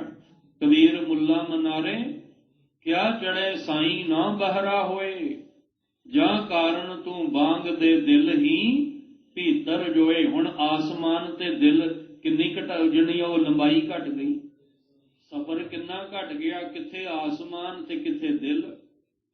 ਜਿਹਨੂੰ ਆਸਮਾਨ ਤੇ ਅਸੀਂ ਮਹਿਸੂਸ ਕਰਦੇ ਸੀ ਉਹ ਤੇ ਦਿਲ ਵਿੱਚੋਂ ਹੀ ਮਿਲ ਗਿਆ। ਪਰ ਕਦੋਂ? ਜਦੋਂ ਉਹਦੀ ਆਵਾਜ਼, ਉਹਦੇ ਬੋਲ ਮੈਂ ਧਿਆਨ ਲਾ ਕੇ ਸੁਣ ਲਏ। ਸਾਹਿਬ ਜੀ ਕਹਿੰਦੇ ਸੁਣਿਐ ਹਾਥ ਹੋਵੇ ਅਸਗਾਹ। ਉਹ ਇੱਕ ਬਹੁਤ ਡੂੰਘੇ ਸਮੁੰਦਰ ਦੀ ਜਿਹੜੀ ਗਹਿਰਾਈ ਹੈ ਨਾ, ਗਹਿਰਾਈ।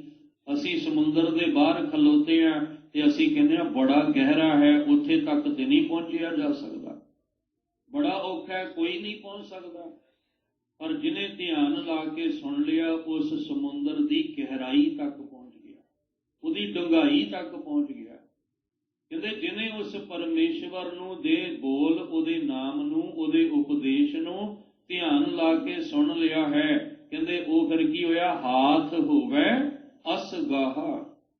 ਜਿਹਦਾ ਅੰਤ ਨਹੀਂ ਸੀ ਪਾਇਆ ਜਾ ਸਕਦਾ, ਜਿਹਦਾ ਥਾਂ ਨਹੀਂ ਸੀ ਪਾਇਆ ਜਾ ਸਕਦਾ। ਕਹਿੰਦੇ ਉਹ ਜਿੰਨੇ ਗਹਿਰਾ, ਜਿੰਨਾ ਡੂੰਘਾ ਸੀ ਨਾ, ਹੁਣ ਉੱਥੇ ਉਹਦੀ ਜਿਹੜੀ ਹੈ ਲੰਬਾਈ, ਉਹਦਾ ਸਫ਼ਰ ਇੱਕ ਹੱਥ ਤੱਕ ਹੀ ਰਹਿ ਗਿਆ। ਤੇ ਕਈ ਵਿਦਵਾਨਾਂ ਦੇ ਇਹਦੇ ਅਰਥ ਕੀਤੇ ਨੇ ਕਿ ਕਈ ਸਵਾਲ ਬੜੇ ਔਖੇ ਨੇ, ਉਹਨਾਂ ਦੇ ਜਵਾਬ ਦੇਣੇ ਵੀ ਬੜੇ ਔਖੇ ਹੁੰਦੇ ਨੇ। ਜੇ ਤੁਸੀਂ ਧਿਆਨ ਲਾ ਕੇ ਗੁਰਬਾਣੀ ਸੁਣ ਲਓ ਨਾ, ਤੁਹਾਨੂੰ ਹਰ ਸਵਾਲ ਦਾ ਜਵਾਬ ਮਿਲ ਜਾਏਗਾ। ਅਸੀਂ ਕਹਿੰਦੇ ਹਾਂ ਵੀ ਸਾਡੀ ਜ਼ਿੰਦਗੀ 'ਚ ਦੁੱਖ ਬੜੇ ਨੇ, ਮੁਸ਼ਕਲਾਂ ਬੜੀਆਂ ਨੇ, ਔਂਕੜਾਂ ਬੜੀਆਂ ਨੇ, ਰੁਕਾਵਟਾਂ ਬੜੀਆਂ ਨੇ, ਚਿੰਤਾਵਾਂ ਬੜੀਆਂ ਨੇ। ਕੋਈ ਕਹਿੰਦਾ ਫਲਾਣੇ ਥਾਂ ਤੇ ਜਾ, ਪਹਾੜ ਦੀ ਚੋਟੀ ਤੇ ਜਾ, ਕੋਈ ਕਹਿੰਦਾ ਫਲਾਣੇ ਕੋਲ ਜਾ।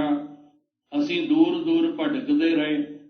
ਪਰ ਜਦੋਂ ਅਸੀਂ ਧਿਆਨ ਲਾ ਕੇ ਗੁਰਬਾਣੀ ਨੂੰ ਸੁਣਿਆ ਤੇ ਗੁਰਬਾਣੀ ਦੇ ਵਿੱਚੋਂ ਆਵਾਜ਼ ਆਈ, ਕਾਹੇ ਰੇ ਬਨ ਖੋਜਨ ਜਾਈ, ਸਰਬ ਨਿਵਾਸੀ ਸਦਾ ਅਲੇਪਾ ਤੋਈ ਸੰਗ ਸਮਾਈ। ਮਹਾਰਾਜ ਕਹਿੰਦੇ ਕਿੱਥੇ ਇੰਨੀ ਦੂਰ ਚੱਲਿਆ, ਤੂੰ ਧਿਆਨ ਲਾ ਕੇ ਉਹਦੀ ਆਵਾਜ਼ ਕਿਉਂ ਨਹੀਂ ਸੁਣਦਾ? ਜੇ ਤੂੰ ਧਿਆਨ ਲਾ ਕੇ ਉਹਦੇ ਬੋਲ ਸੁਣ ਲਵੇਂ ਤਾਂ ਤੇਰੇ ਹਿਰਦੇ ਚੋਂ ਹੀ ਤੈਨੂੰ ਉਹਦੇ ਮਹਿਸੂਸ ਹੋਏਗਾ। ਭਾਵ ਕਿ ਜਿੰਨੇ ਅਸੀਂ ਸਵਾਲਾਂ ਦੇ ਜਵਾਬ ਲੈਣ ਲਈ ਦੂਰ ਦੂਰ ਭਟਕਦੇ ਹਾਂ ਨਾ, ਕਦੇ ਜੋਤਸ਼ੀਆਂ ਕੋਲ ਤੇ ਕਦੇ ਬਾਬੇ, ਕਦੀ ਕਿਸੇ ਕੋਲ, ਇਹ ਸਾਰੇ ਸਵਾਲਾਂ ਦੇ ਹੱਲ ਤੁਹਾਨੂੰ ਧਿਆਨ ਲਾ ਕੇ ਗੁਰਬਾਣੀ ਸੁਣਨ ਨਾਲ ਹੀ ਮਿਲ ਜਾਣਗੇ। ਜਿਹਨੇ ਗੁਰਬਾਣੀ ਨੂੰ ਧਿਆਨ ਲਾ ਕੇ ਸੁਣ ਲਿਆ ਨਾ, ਉਹਨੂੰ ਇਹ ਹੈ ਹੀ ਨਹੀਂ ਕਿ ਕੋਈ ਜਵਾਬ ਨਾ ਮਿਲਿਆ ਹੋਵੇ। ਸਾਰੇ ਜਵਾਬ ਉਹਨੂੰ ਮਿਲ ਜਾਂਦੇ ਨੇ, ਕਿਤੇ ਦੂਰ ਭਟਕਣ ਦੀ ਲੋੜ ਨਹੀਂ ਪੈਂਦੀ।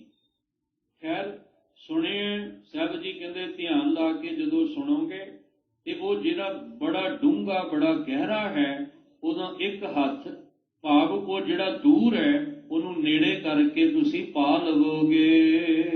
ਨਾਨਕ ਭਗਤਾ ਸਦਾ ਵਿਗਾਸ, ਸੁਣੈ ਦੁਖ ਪਾਪ ਕਾ ਨਾਸ। ਇਹ ਚਾਰ ਪੌੜੀਆਂ ਗੁਰੂ ਨਾਨਕ ਸਾਹਿਬ ਜੀ ਨੇ ਸੁਣਿਆ ਵਾਲੀਆਂ ਉਚਾਰਨ ਕੀਤੀਆਂ ਨੇ, ਔਰ ਉਹਦੇ ਵਿੱਚ ਇਹ ਅਖੀਰ ਤੇ ਬਾਰ-ਬਾਰ ਗੱਲ ਰਿਪੀਟ ਕੀਤੀ ਹੈ। ਸਾਹਿਬ ਜੀ ਕਹਿੰਦੇ ਸੁਣਿਐ ਦੁਖ ਪਾਪ ਕਾ ਨਾਸ਼। ਜਦੋਂ ਤੁਸੀਂ ਧਿਆਨ ਲਾ ਕੇ ਸੁਣੋਗੇ, ਜਾਂ ਸੁਣਿਆ ਹੈ ਕਿ ਜੇ ਪਰਮੇਸ਼ਵਰ ਦੇ ਨਾਮ ਨਾਲ ਜੁੜ ਜਾਓ ਤੇ ਦੁੱਖ ਤੇ ਪਾਪ ਨਾਸ਼ ਹੋ ਜਾਂਦੇ ਨੇ। ਸੁਣਿਆ ਹੈ ਤੇ ਜੇ ਅਸੀਂ ਕਿਸੇ ਦੀ ਗੱਲ ਸੁਣੀ ਸੀ, ਸੁਣ ਕੇ ਹੀ ਜਾਂਦੇ ਆ ਨਾ ਕਿ ਫਲਾਣਾ ਜਿਹੜਾ ਉਹ ਡਾਕਟਰ ਬੜਾ ਸਿਆਣਾ ਹੈ, ਸੁਣ ਕੇ ਹੀ ਗਏ ਆ ਉਹਦੇ ਕੋਲ। ਫਲਾਣੀ ਥਾਂ ਤੇ ਇਲਾਜ ਬਹੁਤ ਵਧੀਆ ਇਲਾਜ ਹੁੰਦਾ ਹੈ, ਸੁਣ ਕੇ ਹੀ ਗਏ ਆ। ਫਲਾਣੀ ਥਾਂ ਤੇ ਜੋਤਸ਼ੀ ਬੜਾ ਵੱਡਾ ਬੈਠਾ ਹੈ, ਸੁਣ ਕੇ ਹੀ ਗਏ ਆ ਉਹਦੇ ਕੋਲ। ਫਲਾਣੀ ਥਾਂ ਦੇ ਉੱਤੇ ਉਸ ਥਾਂ ਦੀ ਬੜੀ ਮਹਾਨਤਾ ਹੈ, ਸੁਣ ਕੇ ਹੀ ਗਏ ਆ। ਸਾਹਿਬ ਕਹਿੰਦੇ ਹੋਰ ਹੋਰ ਥਾਵਾਂ ਤੇ ਸੁਣ ਕੇ ਤੂੰ ਜਾਣਾ, ਤੇ ਆ ਵੀ ਤੇ ਬੋਲ ਸੁਣ ਜਿਹੜੇ ਰੱਬੀ ਬਾਣੀ ਚੋਂ ਸੁਣਾਏ ਜਾ ਰਹੇ ਨੇ। ਇਹ ਵੀ ਧਿਆਨ ਲਾ ਕੇ ਸੁਣ, ਇਹਦੇ ਨਾਲ ਸੁਣਨ ਕਰਕੇ ਵੀ ਤੇਰੇ ਦੁੱਖ ਤੇ ਪਾਪ ਨਾਸ਼ ਹੋ ਜਾਣਗੇ। ਤੇਰੀ ਜ਼ਿੰਦਗੀ ਚੋਂ ਪਾਪ ਨਾਸ਼, ਦੁੱਖ ਨਾਸ਼। ਤੇ ਹਰ ਬੰਦਾ ਦੁੱਖ ਤੋਂ ਹੀ ਛੁਟਕਾਰਾ ਪਾਉਣਾ ਚਾਹੁੰਦਾ ਹੈ, ਕਿਉਂਕਿ ਸੁੱਖ ਚਾਹੀਦਾ, ਸਾਨੂੰ ਸੁੱਖ ਮਿਲ ਨਹੀਂ ਰਿਹਾ। ਅਸੀਂ ਦੁੱਖ ਕਰਕੇ ਹੀ ਭਟਕ ਰਹੇ ਹਾਂ ਨਾ, ਵੀ ਕਿਤੋਂ ਸੁੱਖ ਨਸੀਬ ਹੋ ਜਾਏ। ਤੇ ਮਹਾਰਾਜ ਕਹਿੰਦੇ ਧਿਆਨ ਲਾ ਕੇ ਸੁਣ ਫਿਰ ਜਿਹੜੇ ਰੱਬੀ ਬੋਲ ਦਿੱਤੇ ਨੇ। ਇਹ ਜਿਹੜੀ ਧੁਰਕੀ ਬਾਣੀ ਤੈਨੂੰ ਦਿੱਤੀ ਹੈ, ਇਹਨੂੰ ਧਿਆਨ ਲਾ ਕੇ ਸੁਣ, ਤੇਰੇ ਦੁੱਖ ਪਾਪ ਸਾਰੇ ਹੀ ਨਾਸ਼ ਹੋ ਜਾਣਗੇ। ਇਹ ਕਿਹਨੇ ਸੁਣਿਆ?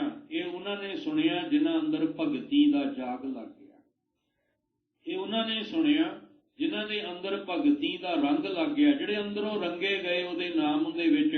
ਉਹਨਾਂ ਨੇ ਜੋ ਸੁਣਿਆ ਸੀ ਉਹ ਦੁਨੀਆ ਨੂੰ ਸੁਣਾ ਦਿੱਤਾ। ਇਸ ਲਈ ਸਾਹਿਬ ਜੀ ਕਹਿੰਦੇ, ਨਾਨਕ, ਗੁਰੂ ਨਾਨਕ ਸਾਹਿਬ ਜੀ ਕਹਿ ਰਹੇ ਨੇ, ਸਾਹਿਬ ਜੀ ਕਹਿੰਦੇ ਭਗਤਾਂ ਦੇ ਵਿੱਚ ਸਦਾ ਵਿਗਾਸ ਹੁੰਦਾ ਹੈ। ਜਿਹੜੇ ਉਹਦੇ ਭਗਤ ਦਾ ਅਰਥ ਹੈ ਉਹਦੇ ਗੁਰਮੁਖ ਜਿਹੜੇ ਬਣ ਜਾਣ, ਜਿਹੜੇ ਗੁਰਮੁਖ ਹੁੰਦੇ ਨੇ, ਜਿਹੜੇ ਉਹਦੇ ਰੰਗ ਵਿੱਚ ਰੰਗੇ ਹੁੰਦੇ ਨੇ, ਜਿਹੜੇ ਸੁਣ ਕੇ ਉਹਦੇ ਨਾਮ ਨਾਲ ਜੁੜ ਜਾਂਦੇ ਨੇ, ਉਹਨਾਂ ਦੇ ਅੰਦਰ ਸਦਾ ਵਿਗਾਸ। ਵਿਗਾਸ ਦਾ ਅਰਥ ਹੈ ਹਰ ਵੇਲੇ ਖੁਸ਼ੀ, ਹਰ ਵੇਲੇ ਖੇੜਾ। ਉਹ ਕਦੇ ਵੀ ਮੁਰਝਾਉਂਦੇ ਹੀ ਨਹੀਂ। ਬਾਹਰੋਂ ਭਾਵੇਂ ਕੁਝ ਮਿਲੇ ਭਾਵੇਂ ਨਾ ਮਿਲੇ, ਭਾਵੇਂ ਥੋੜਾ ਮਿਲੇ ਭਾਵੇਂ ਬਹੁਤਾ ਮਿਲੇ, ਉਹ ਕਦੇ ਮੁਰਝਾਉਂਦੇ ਨਹੀਂ। ਉਹ ਸਦਾ ਅੰਦਰੋਂ ਖਿੜੇ ਰਹਿੰਦੇ ਨੇ। ਉਹ ਕਹਿੰਦੇ ਮਾਲਕ ਜੀ, ਜੇ ਤੂੰ ਸਾਨੂੰ ਸੁੱਖ ਦੇਂਗਾ ਤਾਂ ਵੀ ਤੇਰੇ ਨਾਲ ਜੁੜਨਾ ਹੈ, ਦੁੱਖ ਦੇਂਗਾ ਤਾਂ ਵੀ ਤੇਰੇ ਨਾਲ ਜੁੜਨਾ ਹੈ। ਜੇ ਤੂੰ ਸਾਨੂੰ ਰਜਾ ਕੇ ਰੱਖੇਗਾ ਤਾਂ ਵੀ ਤੇਰੇ ਨਾਲ ਜੁੜਨਾ ਹੈ, ਜੇ ਤੂੰ ਭੁੱਖਾ ਭਾਣਾ ਰੱਖੇਗਾ ਤਾਂ ਵੀ ਤੇਰੇ ਨਾਲ ਜੁੜਨਾ ਹੈ। ਕਿਉਂਕਿ ਅਸੀਂ ਤੇਰੇ ਨਾਲ ਜੁੜ ਕੇ ਸਦਾ ਖਿੜਨਾ ਸਿੱਖ ਲਿਆ। ਤੇ ਜਿਹੜਾ ਉਸ ਮਾਲਕ ਨਾਲ ਜੁੜ ਗਿਆ ਉਹ ਸਦਾ ਖਿੜਿਆ ਰਹਿੰਦਾ ਹੈ, ਉਹ ਕਦੇ ਮੁਰਝਾਉਂਦਾ ਹੀ ਨਹੀਂ ਹੈ। ਇਸ ਲਈ ਨਾਨਕ ਭਗਤਾਂ ਸਦਾ ਵਿਗਾਸ, ਸੁਣਿਐ ਦੁਖ ਪਾਪ ਕਾ ਨਾਸ਼। ਉਸ ਪਰਮੇਸ਼ਵਰ ਦੇ ਨਾਮ ਨੂੰ ਸੁਣੋ ਤੇ ਸੁਣ ਕੇ ਅਰਦਾਸ ਕਰੋ ਕਿ ਸਤਿਗੁਰੂ ਤੁਹਾਡੇ ਬੋਲ ਸੁਣਨ ਲਈ ਆਏ ਆ, ਕਿਤੇ ਆ ਧਿਆਨ ਲਾ ਕੇ ਅਸੀਂ ਸੁਣ ਲਈਏ ਤੇ ਸਾਡੇ ਅੰਦਰ ਵੀ ਭਗਤੀ ਦਾ ਜਾਗ ਲੱਗ ਜਾਏ। ਤੇ ਜਿਹੜੇ ਪਾਪ ਦੇ ਫੁਰਨੇ ਪੈਦਾ ਹੁੰਦੇ ਨੇ ਨਾ ਮਨ ਵਿੱਚ, ਦਿਮਾਗ ਵਿੱਚ, ਇਹ ਖਤਮ ਹੋ ਜਾਣ ਤੇ ਇਹਦੇ ਨਾਲ ਨਾਲ ਸਾਡੇ ਦੁੱਖਾਂ ਦਾ ਵੀ ਨਾਸ਼ ਹੋ ਜਾਏ।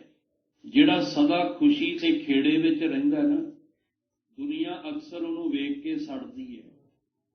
ਇਹਦੇ ਘਰ ਖੁਸ਼ੀਆਂ ਕਿਉਂ? ਇਹਦੇ ਘਰ ਸਦਾ ਖੇੜਾ ਕਿਉਂ ਹੈ? ਉਹ ਦੂਜੀਆਂ ਆਪਣੇ ਘਰ ਦੀ ਖੁਸ਼ੀ ਛੱਡ ਕੇ ਦੂਜੀਆਂ ਦੀ ਵੇਖ ਕੇ ਹੀ ਦੁਖੀ ਹੁੰਦੇ ਰਹਿੰਦੇ ਨੇ। ਅਸੀਂ ਦੂਜੀਆਂ ਦੇ ਖੁਸ਼ੀਆਂ ਵੇਖ ਕੇ ਸਗੋਂ ਉਹਨਾਂ ਨੂੰ ਪੁੱਛੀਏ ਕਿ ਆ ਤੁਹਾਡੇ ਘਰ ਦੇ ਵਿੱਚ ਸਦਾ ਖੁਸ਼ੀਆਂ ਕਿਵੇਂ ਬਣੀਆਂ ਨੇ? ਜਿਹੜੀ ਸੁਹਾਗਣ ਹੁੰਦੀ ਹੈ ਨਾ, ਉਹ ਸਦਾ ਸੁਹਾਗ ਨਾਲ ਜੁੜ ਕੇ ਖਿੜੀ ਰਹਿੰਦੀ ਹੈ। ਤੇ ਦੁਹਾਗਣ ਆ ਕੇ ਪੁੱਛੇ ਵੀ ਇਹ ਸੁਹਾਗਣ ਦੱਸ ਤੇਰੇ ਜੀਵਨ ਵਿੱਚ ਸਦਾ ਖੁਸ਼ੀਆਂ ਖੇੜਾ ਕਿਵੇਂ ਆ ਗਿਆ? ਉਹਨੇ ਫਿਰ ਦੱਸਣਾ ਕਿ ਮੈਂ ਨਿਵਣ ਵਾਲਾ ਗੁਣ ਆਪਣੇ ਅੰਦਰ ਲੈ ਕੇ ਉਸ ਮਾਲਕ ਦੇ ਸਾਰੇ ਗੁਣ ਆਪਣੇ ਜੀਵਨ ਵਿੱਚ ਅਪਣਾ ਲਏ ਨੇ। ਜਿੱਥੇ ਆਪ ਜੀ ਨੇ ਇਹ ਵਿਚਾਰ ਨੂੰ ਸਰਵਣ ਕੀਤਾ ਹੈ, ਉੱਥੇ ਅੱਜ ਵੱਡਾ ਘੱਲੂਘਾਰਾ ਜਿਹੜਾ ਫਰਵਰੀ ਦੇ ਦਿਨਾਂ ਵਿੱਚ ਵਰਤਿਆ ਨਾ, ਉਹ ਵੱਡਾ ਘੱਲੂਘਾਰਾ ਜਿਹਦੇ ਵਿੱਚ ਤਕਰੀਬਨ 30,000 ਤੋਂ ਕੋਈ 35 ਕਹਿੰਦਾ, ਕੋਈ 40 ਕਹਿੰਦਾ ਹੈ, ਤੇ ਇੰਨੀ ਜਿਹੜੀ ਉਸ ਵੇਲੇ ਤਬਾਹੀ ਇਹਨਾਂ ਨੇ ਮਚਾਈ ਹੈ। ਅਹਿਮਦ ਸ਼ਾਹ ਅਬਦਾਲੀ ਜਦੋਂ ਆਉਂਦਾ, ਦੋ ਘੱਲੂਘਾਰੇ ਜਿਹੜੇ ਨੇ, ਇੱਕ ਨੂੰ ਛੋਟਾ ਕਿਹਾ ਗਿਆ, ਇੱਕ ਨੂੰ ਵੱਡਾ, ਔਰ ਇੱਕ ਸਾਕਾ ਵਰਤਦਾ 1984 ਦੇ ਵਿੱਚ। 1746 ਦੇ ਵਿੱਚ ਜਿਹੜਾ ਘੱਲੂਘਾਰਾ ਹੁੰਦਾ ਉਹਨੂੰ ਅਸੀਂ ਛੋਟਾ ਘੱਲੂਘਾਰਾ ਕਹਿੰਦੇ ਹਾਂ। ਜਦੋਂ ਲਖਪਤ ਰਾਏ, ਜਸਪਤ ਰਾਏ, ਇਹ ਦੋ ਭਰਾ ਜਿਹੜੇ ਨੇ ਵਿਚਰਦੇ ਨੇ, ਜਦੋਂ ਕਹਿੰਦੇ ਨੇ ਚੜ੍ਹਦੀ ਕਲਾ, ਗੁਰੂ ਕੇ ਸਿੰਘ ਚੜ੍ਹਦੀ ਕਲਾ ਦੇ ਵਿੱਚ ਰਹਿੰਦੇ ਆ। ਉਸ ਤੋਂ ਬਾਅਦ ਫਿਰ 1762 ਦੇ ਵਿੱਚ ਵੱਡਾ ਘੱਲੂਘਾਰਾ ਜਿਹੜਾ ਕੁੱਪ ਰਹੀੜਾ, ਇਹ ਦੋ ਪਿੰਡ ਨੇ, ਦੋਵਾਂ ਪਿੰਡਾਂ ਨੂੰ ਜੋੜ ਕੇ ਇੱਕ ਨਾਮ ਦੇ ਦਿੱਤਾ ਕੁੱਪ ਰਹੀੜਾ। ਤੇ ਮੈਦਾਨ ਦੇ ਵਿੱਚ ਜਦੋਂ ਇਹ ਵੱਡਾ ਘੱਲੂਘਾਰਾ ਵਰਤਦਾ ਕਿਸ ਤਰ੍ਹਾਂ, ਅਹਿਮਦ ਸ਼ਾਹ ਅਬਦਾਲੀ ਨੇ ਨਾ 1761 ਦੇ ਵਿੱਚ ਪਾਣੀਪਤ ਜਿਹੜੀ ਜੰਗ ਹੁੰਦੀ ਹੈ ਮਰਹਟਿਆਂ ਦੇ ਨਾਲ, ਉਹ ਮਰ ਹਟੇ ਜਿਹੜੇ ਕਹਿੰਦੇ ਸੀ ਅਸੀਂ ਮਰ ਕੇ ਹੀ ਹਟਦੇ ਹਾਂ, ਉੱਦਾਂ ਨਹੀਂ ਹਟਦੇ। ਉਸ ਵੇਲੇ 1761 ਦੇ ਵਿੱਚ ਅਹਿਮਦ ਸ਼ਾਹ ਅਬਦਾਲੀ ਨੇ ਐਸੀ ਮਾਰ ਉਹਨਾਂ ਤੇ ਮਾਰੀ ਕਿ ਉਹ ਜਿਹੜੇ ਮਰਹਟੇ ਸੀ ਮੁੜ ਕੇ ਉੱਠਣ ਜੋਗੇ ਹੀ ਨਹੀਂ ਹੋਏ। ਉਹਨਾਂ ਦੀ ਤਬਾਹੀ ਇੰਨੀ ਕੀਤੀ, ਉਹਨਾਂ ਦਾ ਵਿਨਾਸ਼ ਇੰਨਾ ਕੀਤਾ ਕਿ ਦੁਬਾਰਾ ਉਹ ਸੰਭਲਣ ਜੋਗੇ ਹੀ ਨਹੀਂ ਹੋਏ। ਤੇ ਅਹਿਮਦ ਸ਼ਾਹ ਅਬਦਾਲੀ ਬੜਾ ਆਕੜ ਗਿਆ, ਕਹਿੰਦਾ ਵੀ ਇਸ ਭਾਰਤ ਦੇ ਵਿੱਚ ਕੋਈ ਐਸਾ ਨਹੀਂ ਕਿ ਜਿਹੜਾ ਮੇਰੇ ਅੱਗੇ ਖਲੋ ਸਕੇ, ਕੋਈ ਐਸਾ ਨਹੀਂ ਜਿਹੜਾ ਇਸ ਭਾਰਤ ਦੇ ਅੰਦਰ ਮੇਰਾ ਰਾਹ ਰੋਕ ਸਕੇ। ਇਹ ਭਾਰਤ ਦੀਆਂ ਜਿੰਨੀਆਂ ਵੀ ਸਾਡੀਆਂ ਧੀਆਂ ਸਨ, ਲੜਕੀਆਂ ਬੇਟੀਆਂ, ਇਹਨੇ ਸਾਰੀਆਂ ਹੀ ਬੰਦੀਆਂ ਬਣਾ ਲਈਆਂ। 1761 ਤੋਂ ਬਾਅਦ ਜਦੋਂ ਪਾਣੀਪਤ ਦੇ ਵਿੱਚ ਮਰਹਟਿਆਂ ਦਾ ਵਿਨਾਸ਼ ਇਹਨੇ ਕੀਤਾ, ਉਸ ਵੇਲੇ ਦਾ ਹੰਕਾਰ ਹੋਰ ਵੱਧ ਗਿਆ ਵੀ ਕੋਈ ਕੌਮ ਐਸੀ ਨਹੀਂ ਜਿਹੜਾ ਮੇਰਾ ਰਾਹ ਰੋਕ ਸਕੇ। ਕਹਿੰਦੇ ਨੇ 1761 ਤੋਂ ਬਾਅਦ ਇਹਦਾ ਬੋਲ ਬਾਲਾ ਵਧਿਆ। ਭਾਰਤ ਦੇ ਵਿੱਚ ਜਿੰਨੀਆਂ ਧੀਆਂ ਬੇਟੀਆਂ ਲੜਕੀਆਂ ਸਨ ਇਹਨੇ ਬੰਦੀ ਬਣਾ ਲਈਆਂ। ਤੇ ਜਦੋਂ ਬੰਦੀ ਬਣਾ ਕੇ ਤੁਰਿਆ ਤੇ ਰਾਹ ਰੋਕਣ ਵਾਲਾ ਕੌਣ ਸੀ? ਗੁਰੂ ਕਾ ਖਾਲਸਾ। ਗੁਰੂ ਕੇ ਸਿੰਘਾਂ ਨੇ ਅਹਿਮਦ ਸ਼ਾਹ ਅਬਦਾਲੀ ਦਾ ਰਾਹ ਰੋਕ ਕੇ ਉਦੋਂ ਜੋ ਉਹ ਭਾਰਤ ਵਿੱਚੋਂ ਦੀ ਲੁੱਟ ਕੇ ਲਿਜਾਣਾ ਚਾਹੁੰਦਾ ਸੀ ਉਹ ਵੀ ਖੋਹ ਲਿਆ, ਔਰ ਜਿੰਨੀਆਂ ਵੀ ਧੀਆਂ ਸੀ ਸਾਰੀਆਂ ਧੀਆਂ ਭੈਣਾਂ ਉਹਨੇ ਛਡਵਾ ਲਈਆਂ ਗੁਰੂ ਕੇ ਖਾਲਸੇ ਨੇ। ਔਰ ਛਡਵਾ ਕੇ ਉਹਨਾਂ ਨੂੰ ਉਹਨਾਂ ਦੇ ਘਰ ਬਾ ਇੱਜ਼ਤ ਪਿਆਰ ਸਤਿਕਾਰ ਨਾਲ ਆਪਣੀਆਂ ਧੀਆਂ ਭੈਣਾਂ ਸਮਝ ਕੇ ਉਹਨਾਂ ਨੂੰ ਘਰੋਂ ਘਰੀ ਛੱਡ ਕੇ ਆਏ ਨੇ। ਰਾਤ ਵੀ ਇੱਕ ਜ਼ਿਕਰ ਕੀਤਾ ਸੀ ਕਿ ਸਾਨੂੰ ਹਰ ਇੱਕ ਦਾ ਭਲਾ ਕਰਨਾ ਸਿਖਾਇਆ, ਕਿਸੇ ਦਾ ਬੁਰਾ ਕਰਨਾ ਨਹੀਂ ਸਿਖਾਇਆ। ਸਾਡੀ ਤੇ ਅਰਦਾਸ ਹੀ ਮੁਕੰਮਲ ਨਹੀਂ ਹੁੰਦੀ ਜਿੰਨਾ ਚਿਰ ਅਸੀਂ ਸਭਨਾਂ ਦਾ ਭਲਾ ਨਹੀਂ ਮੰਗ ਲੈਂਦੇ। ਤੇ ਹਾਲਾਤ ਵੇਖੋ ਦੁਨੀਆ ਦੇ ਕੈਸੇ ਨੇ ਕਿ ਜਿਨ੍ਹਾਂ ਹੱਥਾਂ ਤੋਂ ਤੁਸੀਂ ਲੰਗਰ ਛਕਦੇ ਹੋ ਉਹਨਾਂ ਹੱਥਾਂ ਨੂੰ ਹੀ ਲੋਕ ਜ਼ਖਮ ਦਿੰਦੇ ਨੇ। ਜਿਹੜੇ ਇਹਨਾਂ ਹੱਥਾਂ ਨਾਲ ਪਿਆਸੀਆਂ ਨੂੰ ਪਾਣੀ ਪਿਆਉਂਦੇ ਨੇ ਉਹੀ ਉਹਨਾਂ ਹੀ ਹੱਥਾਂ ਨੂੰ ਕੱਟਿਆ ਤੇ ਵੱਢਿਆ ਜਾਂਦਾ ਹੈ। ਉਹ ਭੁੱਲ ਜਾਂਦੇ ਨੇ ਵੀ ਇਹਨਾਂ ਹੱਥਾਂ ਨੇ ਸਾਨੂੰ ਲੰਗਰ ਛਕਾਇਆ, ਉਹ ਭੁੱਲ ਜਾਂਦੇ ਨੇ ਇਹਨਾਂ ਹੱਥਾਂ ਨੇ ਸਾਨੂੰ ਜਲ ਛਕਾਇਆ। ਇਹ ਜ਼ਿਕਰ ਕੀਤਾ ਸੀ ਪਿਛਲੇ ਸਮੇਂ 'ਚ, ਰਾਤ ਵੀ ਜ਼ਿਕਰ ਕੀਤਾ ਕਿ ਆਹ ਸਮਾਂ ਭੁੱਲਿਆ ਨਹੀਂ ਸਾਨੂੰ, ਲੋਕਡਾਊਨ ਵਾਲਾ, ਇਹ ਕਰੋਨਾ ਬਿਮਾਰੀ ਵਾਲਾ ਸਮਾਂ ਭੁੱਲਿਆ ਨਹੀਂ, ਜਦੋਂ ਘਰ ਘਰ ਦੇ ਵਿੱਚ ਅਨਾਜ ਮੁੱਕ ਚੱਲਿਆ ਸੀ, ਜਦੋਂ ਘਰੋਂ ਨਿਕਲਣਾ ਵੀ ਬਹੁਤ ਔਖਾ ਹੋ ਗਿਆ। ਤੇ ਉਦੋਂ ਘਰ ਘਰ ਪਹੁੰਚਾਉਣ ਵਾਲਾ ਕੌਣ ਸੀ? ਗੁਰੂ ਕਾ ਖਾਲਸਾ ਹੀ ਸੀ, ਗੁਰੂ ਕੇ ਸਿੰਘ ਹੀ ਸੀ, ਜਿਹੜੇ ਬੇਪਰਵਾਹ ਹੋ ਕੇ ਨਿਕਲਦੇ ਸਨ ਤੇ ਘਰਾਂ ਘਰਾਂ ਵਿੱਚ ਲੰਗਰ ਪ੍ਰਸ਼ਾਦੇ ਪਹੁੰਚਾਉਣੇ। ਅੱਜ ਉਹੀ ਗੁਰੂ ਕਾ ਸਿੱਖ ਮਾੜਾ ਹੋ ਗਿਆ। ਉਹਨਾਂ ਉੱਤੇ ਹੀ ਕਹਿਰ ਢਾਉਣਾ, ਉਹਨਾਂ ਉੱਤੇ ਹੀ ਜ਼ੁਲਮ ਕਰਨਾ। ਉਹ ਭੁੱਲ ਗਏ ਵੀ ਇਹਨਾਂ ਹੱਥਾਂ ਤੋਂ ਤੇ ਅਸੀਂ ਇਹਨਾਂ ਤੋਂ ਲੰਗਰ ਲੈ ਕੇ ਛਕਦੇ ਰਹੇ ਹਾਂ। ਗੁਰੂ ਕਾ ਖਾਲਸਾ ਕਦੇ ਕਿਸੇ ਦਾ ਬੁਰਾ ਨਹੀਂ ਕਰਦਾ, ਮਾੜਾ ਨਹੀਂ ਕਰਦਾ।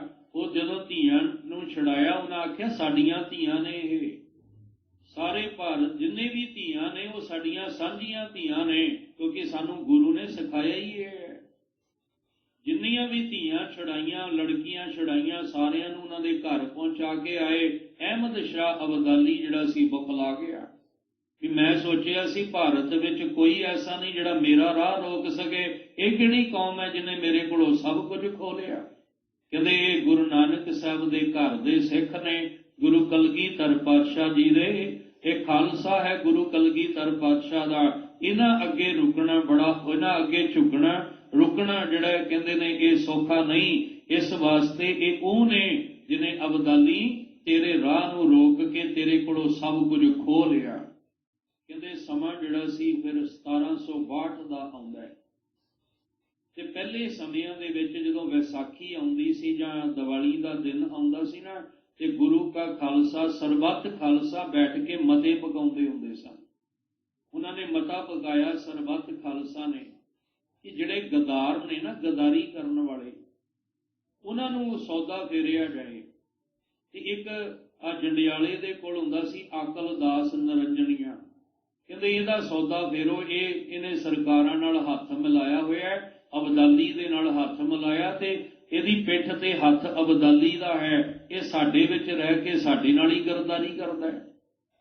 ਉਹਨਾਂ ਨੇ ਫਿਰ ਫੈਸਲਾ ਕੀਤਾ ਵੀ ਜੰਡਿਆਲੇ ਨੂੰ ਘੇਰ ਲਓ ਤੇ ਇਹਨੂੰ ਜਿਹੜਾ ਸੌਦਾ ਫੇਰੀਏ, ਇਹਨੂੰ ਸਿੱਧਾ ਕਰੀਏ ਵੀ ਤੂੰ ਸਾਡੇ ਨਾਲ ਹੱਥ ਮਿਲਾ ਕੇ ਸਾਡੇ ਨਾਲ ਹੀ ਗਰਦਾਰੀ ਕਰਦਾ ਹੈ। ਜਦੋਂ ਜੰਡਿਆਲੇ ਨੂੰ ਘੇਰ ਲਿਆ ਨਾ ਗੁਰੂ ਕੇ ਸਿੰਘਾਂ ਨੇ, ਉਸ ਵੇਲੇ ਇਹਨੇ ਖਬਰ ਅਬਦਾਲੀ ਨੂੰ पहुंचा दी भी जे तू ਸਿੰਘਾਂ ਨੂੰ खत्म करना चाहुंदा उन्हें जंडियाले नूं घेरिया ते आके दबोच लै। कहते जदों अहमद शाह अब्दाली नूं खबर मिली इन्हें उसे वेले फौजां चाढ़तियां भी जाओ जाके घेर लो इन्हां नूं। उस वेले गुरु के ਸਿੰਘਾਂ नूं पता लग गया भी अब्दाली फौजां चाढ़ के इधर भेज रहा। इन्हां आख्या भी साडे नाल इस्त्रियां साडियां बीबियां भैणां भी ने बच्चे भी साडे नाल ने पहलां इन्हां नूं एक पासे कर लईए फिर इन्हां नाल दो हत्थ कर लांगे। उन्हें आख्या ठीक है काफला लैके तुर पे।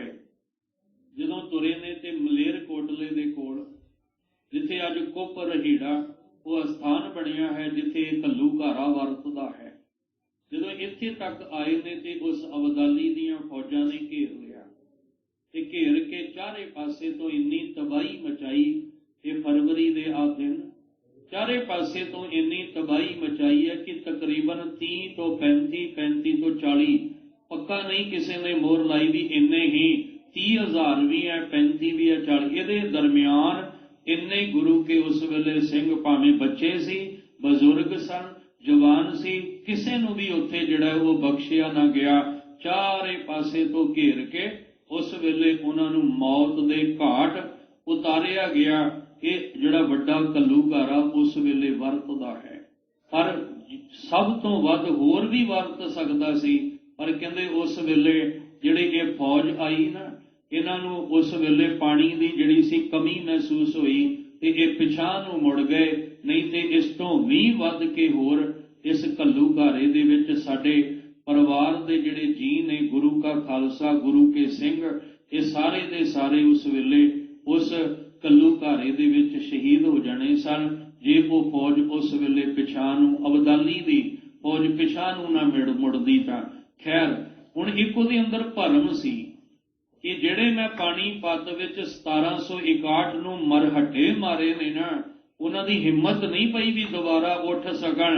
पर गुरु का खालसा कहंदे वड्डा घल्लूघारा वरतिया इन्ने हज़ारां दी गिणती विच गुरु के प्यारे जिहड़े आ मौत दे घाट उतारे गए। पर उन्होंने 3 महीनिਆਂ विच फिर कवर कर लिया। 3 महीने विच सरहंद ते फतेह कर लिया।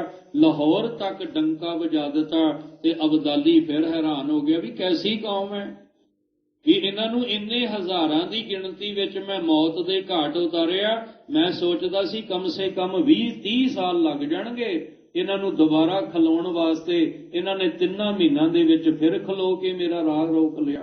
ये ओ गुरु का खालसा है जो सदा विकास विच सदा चढ़दी कलां दे विच सदा खेड़े विच रहिंदा है। क्यों?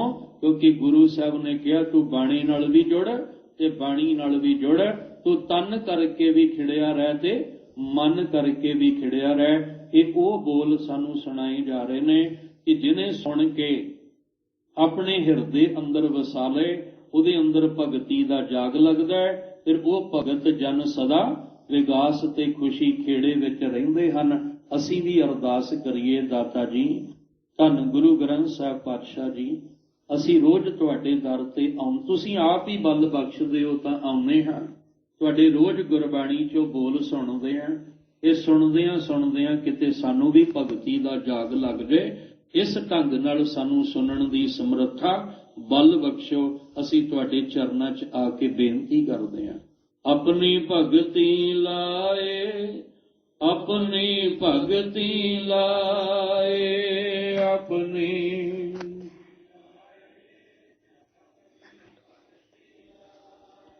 अपनी भगती लाए अपनी भगती लाए अपनी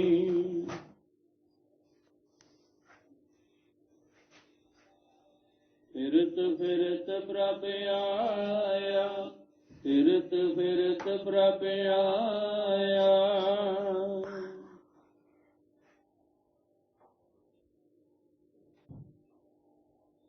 परिया तो शरणाए परिया तो शरणाए।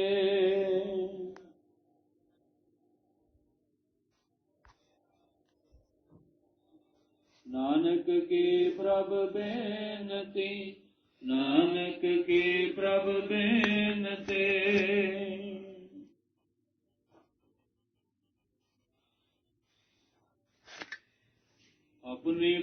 ਭਗਤੀ ਲਾਏ, ਆਪਣੀ ਭਗਤੀ ਲਾਏ ਆਪਣੀ।